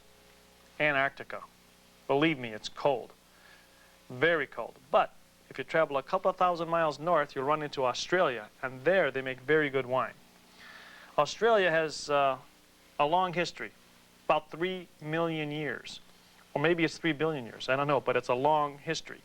What's great about Australia is that it has very interesting soil and weather conditions that are very similar to California's. And because they have that, they can make some very good wine. A very good house in Australia is Hardy's. They've been in business since 1853, and they make a wonderful selection of wines. And one of the things that's done in Australia that isn't done too much in California is blending of grape varieties to a pretty good high degree. One wine that I like from Hardy's is their Semillon Chardonnay. This is a blend of the Semillon grape, which comes from the Bordeaux region, and the Chardonnay, which comes from the Burgundy region. The wine has a nice medium dry character to it. Wonderful summer wine without that harsh, bitter edge to it. Another one of the wines from Australia that's worldwide is their Chardonnay. Australian Chardonnay is very similar to California Chardonnay. It has a little bit less of an oaky edge, but it's really full-bodied and kind of a slightly oaky, but not too oaky. And it's nice because it's very reasonably priced compared to the more expensive varieties in California. Australia also does the same thing that California does and the rest of the world. They focus on small regions. This is called pathway. And I happen to have visited this area in Australia, and what's noticeable about it is that it's a valley that goes straight to the ocean. And in that valley, you get certain climatic and soil conditions that improve the character of the wine. This wine has a big, rich citrus flavor with a little hit of melon on the end. Wonderful wine. Australia also makes some great reds. Their Merlot is very reasonably priced. It's very smooth and soft, and it's probably the best buy today because Merlots are just hot as can be. Wonderful wine. And great with grilled summer dishes. Another one of their wines that I absolutely love is the Shiraz Cabernet. Now what this is a blend of the Shiraz and the Cabernet, and the Shiraz is a famous grape that grows in the Rhone region of France. The word Shiraz is actually the Persian spelling. And again, Australia does a lot of blending, so by putting these two grapes together, the flavor is amazing. Also, don't miss out on the Coonawarra Cabernet, another small region, something you'll really enjoy. This wine will age 4 to 8 years. Great wine to put in your cellar for future drinking. Come in and visit us. We have a great selection of Australian wines. This is John Jonah from Merchants Wine Warehouse speaking on wine and food. Merchants Wine Warehouse, located on Michigan Avenue in Dearborn and on Main Street in Royal Oak. Merchants Wine Warehouse, bringing the world to your table. Welcome back. I'm here with Andrea Punti of Sibley Gardens, and we're just continuing to cut our peppers. Cut a little bit more. We brought extra food because I know that the studio is going to want to eat some of this. So. See, I recommended to her, we got to cut a little more. We got all these people here to eat. But we're going to saute the peppers first. Veal does not take long to cook, and if the longer you cook it, the tougher it will get. So we're going to saute the peppers in a medium hot saute pan. Okay. We use at the restaurant. We make our own garlic oil. We take garlic in a blender with parsley and just corn oil and just blend it all together. And we use that for almost everything. That's wonderful. If you have it at home, if you don't have it at home, or you don't have to make the oil, just about a teaspoon of chopped garlic and about a tablespoon of oil. You can use olive oil if you want. We use corn oil. We find it doesn't change the taste too much. See, that's interesting. I was going to ask you about that. Because, you know, most of these say, oh, you have to use olive oil. Olive oil adds flavor. Yeah. Olive oil adds flavor, and you really don't want to add too much flavor. Okay. To the veal dish, because the hot peppers and everything, you don't need it. I think, like you said, to make it authentic, people say, oh, you've got to have olive oil. You don't need to. Okay, we have the true Italian woman here standing here telling us we don't need to use olive oil all the time. Make note. Going to keep the pasta. Oh yeah, that's toss that looking around. Good. Just from sitting here, it's gotten a nice pink color, and I'm sure the vodka and marsala and the cream have picked up great flavors and added great flavors. It's really going to have a nice color, the dish, with the red and the green. Of course, the Italians like colors, red and green. I didn't plan that, but it just happened that way. Yeah, that's very good. We have the white, the red, and the green. Smells like garlic. It's just incredible. The garlic, the hot peppers will, once they cook, we just need to saute these, and you can keep it on a good high heat. You want to soften these up first before we get everything else going. Once they soften, we'll add the veal. and we'll just put the peppers aside and keep them in the pan. Okay. Now, you can have parties over there, right? Oh, yeah. We do small groups. We can handle on the weekends probably up to about 25 to 30 people. We do have a dining room that we'll book out for larger groups up to about 65 to 70. Wow. Again, I just push the peppers aside, and I'm going to add the veal. Oh, right in there, huh? Right in with them. Huh? And just toss the peppers aside. They can go right back up on top of the veal once you get your veal in. Okay. The beauty of veal is it cooks fast, and you can, you don't need to actually have a brown crust on it. For those of you that don't eat veal, this dish works equally well with chicken. Okay. We do offer both of them at the restaurant. Now, would I need to pound the chicken also? You would need to have a boneless, skinless chicken breast, and you pound it flat. Usually it's best for some people if you do it between a couple sheets of plastic wrap. Okay. If you don't have a meat mallet, a bottle of wine, a can, anything works. Okay. You know, you have to be versatile in your kitchen at home. So, luckily, we have everything at our fingertips at the restaurant. Now, do you do a lot of cooking at home? I do a lot of cooking at home. I have 3 nights off a week that I don't have to work. So I do like to cook about two of those. We do go out on the other days. Uh-huh. But it's I like to cook at home. I enjoy it. It's therapy for me. Yeah. I can leave the restaurant and just come home and cook, and you just kind of close into yourself. I'm sure you know what that's like, and it's very good. The veal, again, once it just starts to change color, we're going to toss it over. Okay. We're keeping the peppers inside with it, and we're just going to toss them aside. They're still cooking because the heat's transferring up to them. Smells wonderful. As you see, there's not a lot of oil in this dish. It's very healthy, low in fat, and it's a good to go with this one because this one is high in fat. So they kind of balance They balance each other out, especially the taste, because the hot peppers will cut the heavy cream, and you don't feel like you're eating too rich of a dish. Right. Now, what is the name of your chef over there? We have Bob Anderson, who's been with us for 20 years. Okay. We have Nancy Mazer. She's been with us about 15 years. Uh-huh. Steve Hilton's been with us about 5 years, and we hired a new young man named Eric Green, and he's been with us since the day after Christmas. We just picked him up. But you got to keep moving them up through the line, right? You know what? They all work together. Uh-huh. I don't really know that any one person is ever going to take over the full job, but everybody works together. It's a team effort, and it's probably one of the best run kitchens in a restaurant. See, that's incredible. Yeah, it's really great. I'm going to add the sherry right now. I just use a dry sherry, nothing fancy, and we're going to put about a 1/4 cup of that in. Now, if I didn't have any sherry, is there anything else I could use? Any white wine. Any white wine, okay. Any white wine you have, probably a little bit on the drier side. Okay. The beauty of sherry is that it's been a little bit fortified. White vermouth is also very good to cook with because they're fortified. And we'll turn that up to high and let that cook. Yeah, isn't it interesting that white vermouth is just an all-purpose? It's an all-purpose. You know, it's much more than a martini, definitely. But we're going to add our beef stock to this right now. Okay.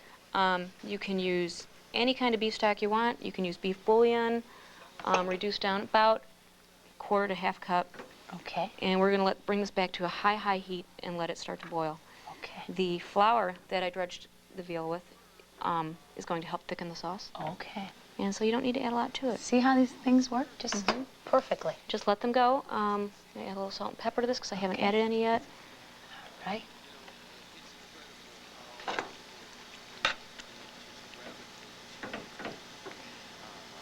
I can't wait to taste this.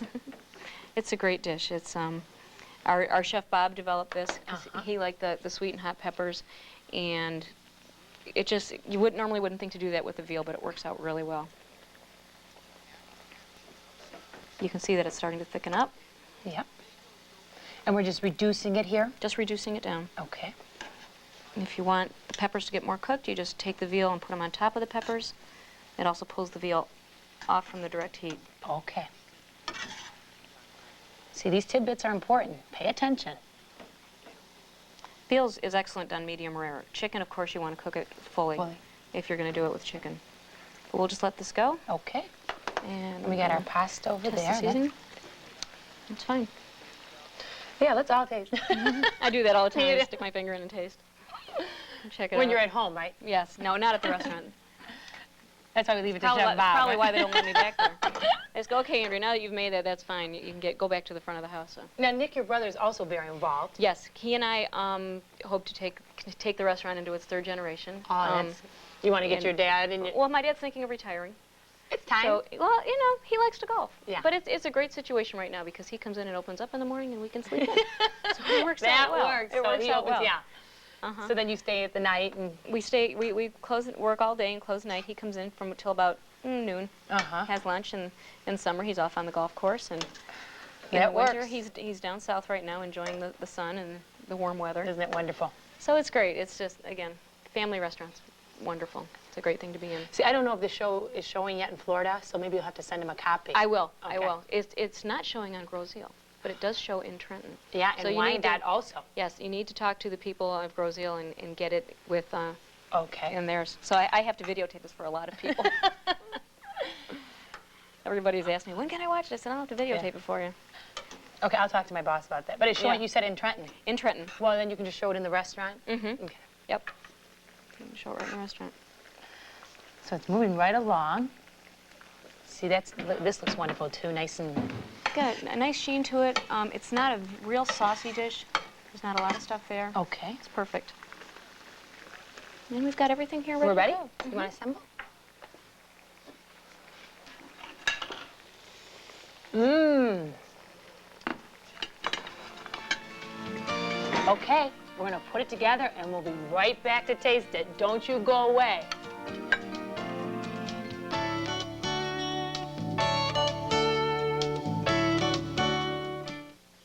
The ladies and I used to sit around and play cards, knit, and watch the soaps.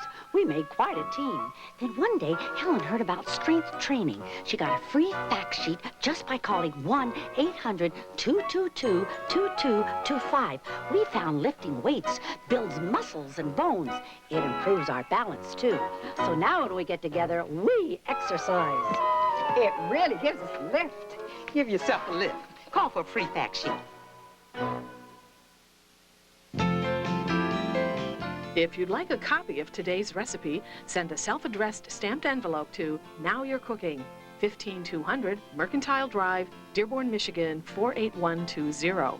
Be sure to include the show number with your request.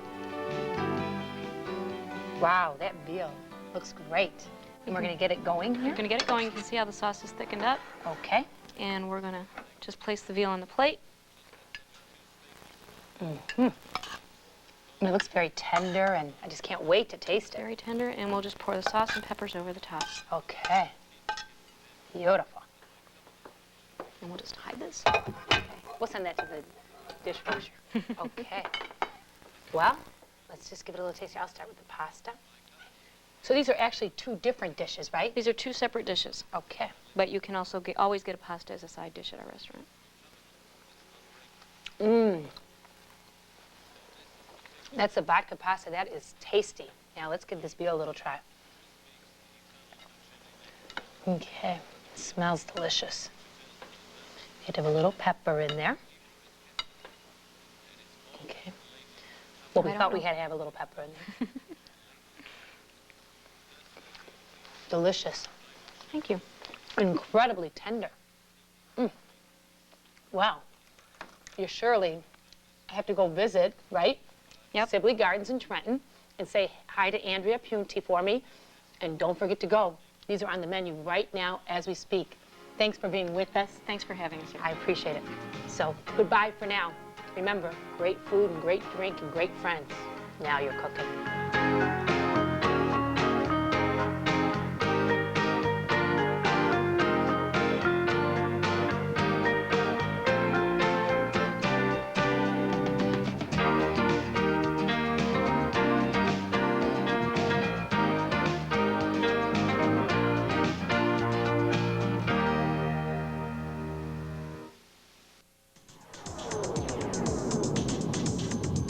You're watching the best in Dearborn television. Time Warner Channel 11. Hi, I'm Fred Vondrak from Ace Hanses Hardware, and we advertise in the Dearborn Times-Herald and have had for many years and have been very pleased with the results. I also know that when you visit our store here on Warren near Schaefer, you shall be very pleased with the individual attention and the wide variety of products that we carry. You too will be pleased with your advertising in the Times-Herald newspapers and the Sunday Times. Remember that all classified ads get in both papers for one low price. Call 584-4000 for advertising or home delivery. You know, every organization has a formula for success. At the Dearborn Public Schools, we think it's our employees. As a bus driver, I really like driving my kids because I like the job. Every day's a challenge, it's an adventure, it's not just a job. I think I play a part in their day because if they get on the bus and they're sad, I talk to them and try and perk them up before they get to school, you know, or if they get on the bus and they're really upset going home, you know, if I have a minute, I'll, you know, like, you know, it's okay, it'll get better. You know, some days are rougher than others, we all have them. And so I guess you're kind of like a mom and it's always there. When we put our orange hazards on, our orange flashers, we have an 8-light system, and we open our door and that red sign comes out, stop, because in a second, they could hurt somebody. I think everyone that goes to Dearborn schools are pretty lucky.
Welcome to Focus on Dearborn. I'm Jackie Kaiser. Today we're going to talk with Dr. Jeremy Hughes about the Dearborn schools. He's, of course, our superintendent.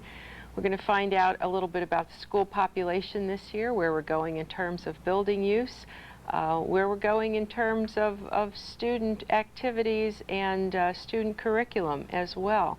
And we'll also talk about a program that's coming up in November called Up with People and how that's going to impact the schools. Stay with us. We'll be right back with Dr. Hughes after these messages.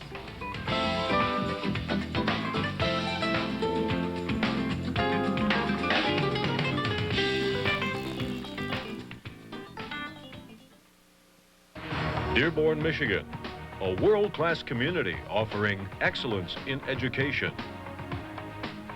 excellence in city services, excellence in the arts, excellence in athletics, excellence in community banking with 5 neighborhood locations to serve you better.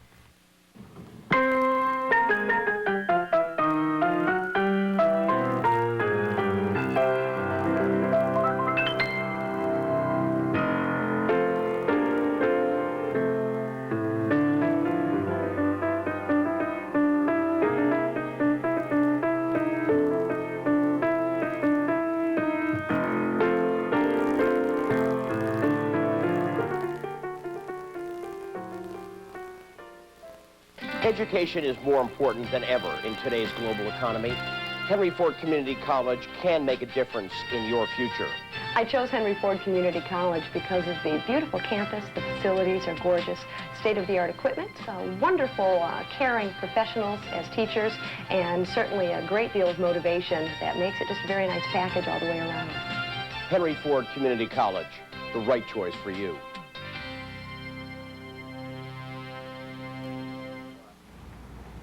And welcome back, and we're going to speak with Dr. Jeremy Hughes, our Superintendent of Schools today. Welcome, Dr. Hughes. Thank you. How long have you been our superintendent now? This is my 9th year. Your 9th year, and the challenges are always there in schools, That's aren't right. They are. Always things are always changing. There's always something called Fourth Friday, or there used to be something called Fourth Friday, and that was when the schools took an official count of students. And I understand that it's been changed to a Wednesday now, and it's Fourth Wednesday. Right. And where, without giving maybe specific numbers, where are we in terms of our population? You're right, I can't give you specific numbers because Fourth Wednesday was yesterday, and preliminary estimates are that we are probably going to be up about 300 students over where we were last September. Is this a surprise, or did you kind of know? We projected an increase. Okay. I'm not quite clear yet what impact the new schools in Dearborn this fall might have had upon our enrollment. Again, preliminary estimates are that our elementary school enrollment did not go up as large as we thought, as much as we thought. That's just preliminary, and we'll have to sort that out. But those seem to be the preliminary numbers. Okay. There's been some discussion about what we would do with the fact that our schools are perhaps being overcrowded, especially at the elementary and middle school level. What's your thought on that, and what look like the likely possibilities? Well, our Board of Education right now is looking primarily at where it hurts the most, and that's middle school. Through the elementary school construction that our people have approved in the past years, we've pretty much got our elementary enrollment, space-wise anyway, under control. Not that it'll stay there forever, but our main concern right now is middle school. The large numbers of children coming into our system from kindergarten and the elementary grades, those large classes are now reaching middle school. To give you an example, about 4 years ago, 3-4 years ago, we were graduating high school classes citywide of about 850, and now we have kindergarten classes of 1,250, and they've been staying that size for the past 3 or 4 years.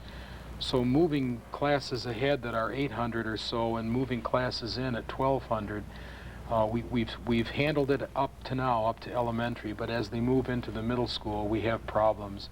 Our board is looking at two major fixes, so to speak, with no decisions made yet. Just to simplify it, one solution is to add on to present middle schools, which means a lot of construction in a lot of different places. And the other solution is to build an entirely new middle school on the east side, hopefully, to both solve some of the enrollment increases there, as well as to bring back to the east side some of the children from elementary schools that are being bused across town for middle school. So those are pretty much the two thrusts right now. If you build a new school on the east side, you have to deal first with the issue of where you're going to build it and procuring the land, or is there a spot that you would have in mind? Well, there is no clear spot on the east side to build a middle school of a decent size. It would require 15 to 20 acres to do that. Our Board of Education has had some preliminary discussions with Ford Motor Land Development about some of the property holdings that they have there, but apart from exploratory discussions, there's nothing decided on. Okay. I know that an issue that's come up very recently is the volunteerism issue, and requiring that students at the high school level spend, 12 hours a year in volunteer service in order to graduate? Well, actually it's 40 hours period, spread out if you want over a period of years or done all at once, but that's the amount of time, 40 hours. This would be above and beyond the school day for most kids. We're thinking it would be time given of yourself after school, weekends, summertime, etc. And the proposal right now to our board is that this go into effect next fall, so that it would affect next year's freshmen through seniors. Yeah. I know there are some people that are opposed to that. They feel that mandatory volunteerism is an oxymoron, and we should certainly encourage all students to help where they can in terms of working in the community, working with other students perhaps, but we shouldn't mandate it. What was the reasoning behind this? How did this proposal gain impetus, and what do you hope to accomplish by it? Well, maybe I can answer the last question by going back. We're trying to avoid the word volunteerism because it is an oxymoron. What we're requiring to students to do is not be volunteers. It's required contributions to the community, required service. But the word volunteer is still appropriate because that's what we hope this educational experience will eventually produce. Adults who are prone to volunteer, more apt to volunteer because they have experienced it and found it to be beneficial, not just to those they're helping, but to themselves as well. Most of the people that have spoken against it are not opposed at all to volunteerism or even voluntary community service. What they feel is wrong with it is the requirement. Why are we doing it? Frankly, in spite of all the good stories that people bring to me of young people doing this here and young people doing that there on their own, I still believe that by and large the vast majority of young people today are not involved in any kind of community service. That once again, as with a lot of other endeavors, much is being done by a few, and thank God for them. But we believe it, I should speak for myself, I believe that it's an educational lesson worth exposing others to. And then I guess another perhaps philosophical thing that I could say here is that you and all of our community, I think, are aware that we've been working hard at what we call a character education program in our schools, trying to focus on some basic core values, 5 of them. And we have been looking for ways in which to make these values meaningful in ways outside of the classroom, to talk about honesty in the classroom, or responsibility or integrity, respect for others, or courtesy is one thing, to be given an opportunity to practice it as another. So we believe that community service would be a way of helping us, instill lessons of responsibility and respect. How would you track that, though? Wouldn't it be hard? I mean, I don't know how you planned, but I mean, a youngster could come in and say they did something over the weekend, and maybe they did and maybe they didn't, but how would you be able to check on it? Well, what our tentative plans for that is that we were going to set up an office, a central clearinghouse, with a program coordinator who would first of all have to approve community service in advance. So if I did have plans to do something this weekend, I'd need your okay first if you were the coordinator.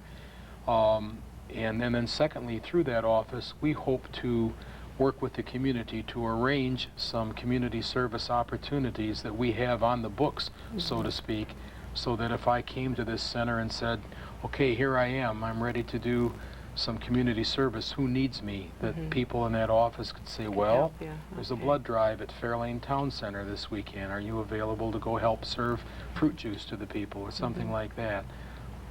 Good idea, good way to do it. There is a feeling, however, that would be additional administrative costs and additional burden for the school district. Does that concern you? Yes, it does concern me, and I think it should, and it should concern everybody. I think that I think people don't mind us spending money on worthwhile educational endeavors, and maybe that's what needs to be proven here, that this is a worthwhile educational endeavor. In terms of finance, the publicity hasn't quite highlighted this as much as it should, but this is a partnership with the city of Dearborn. Mayor Guido is very interested in this, both out of the support he has naturally for the schools, but secondly because he sees this as something really benefiting the entire Dearborn community. So he has agreed to fund half, or to pay half of the costs of this, And as a matter of fact, at a meeting that the mayor and I had with business leaders and other community agencies to try to find out, do we have enough hours in this community that will be able to occupy Right. 4,500 high school kids? And we do? We do. And the business people said, we'll pay a third. Well, We'll that's pay a good. third of this. So Now, is it 40 hours every year that you're No. in high school? A total of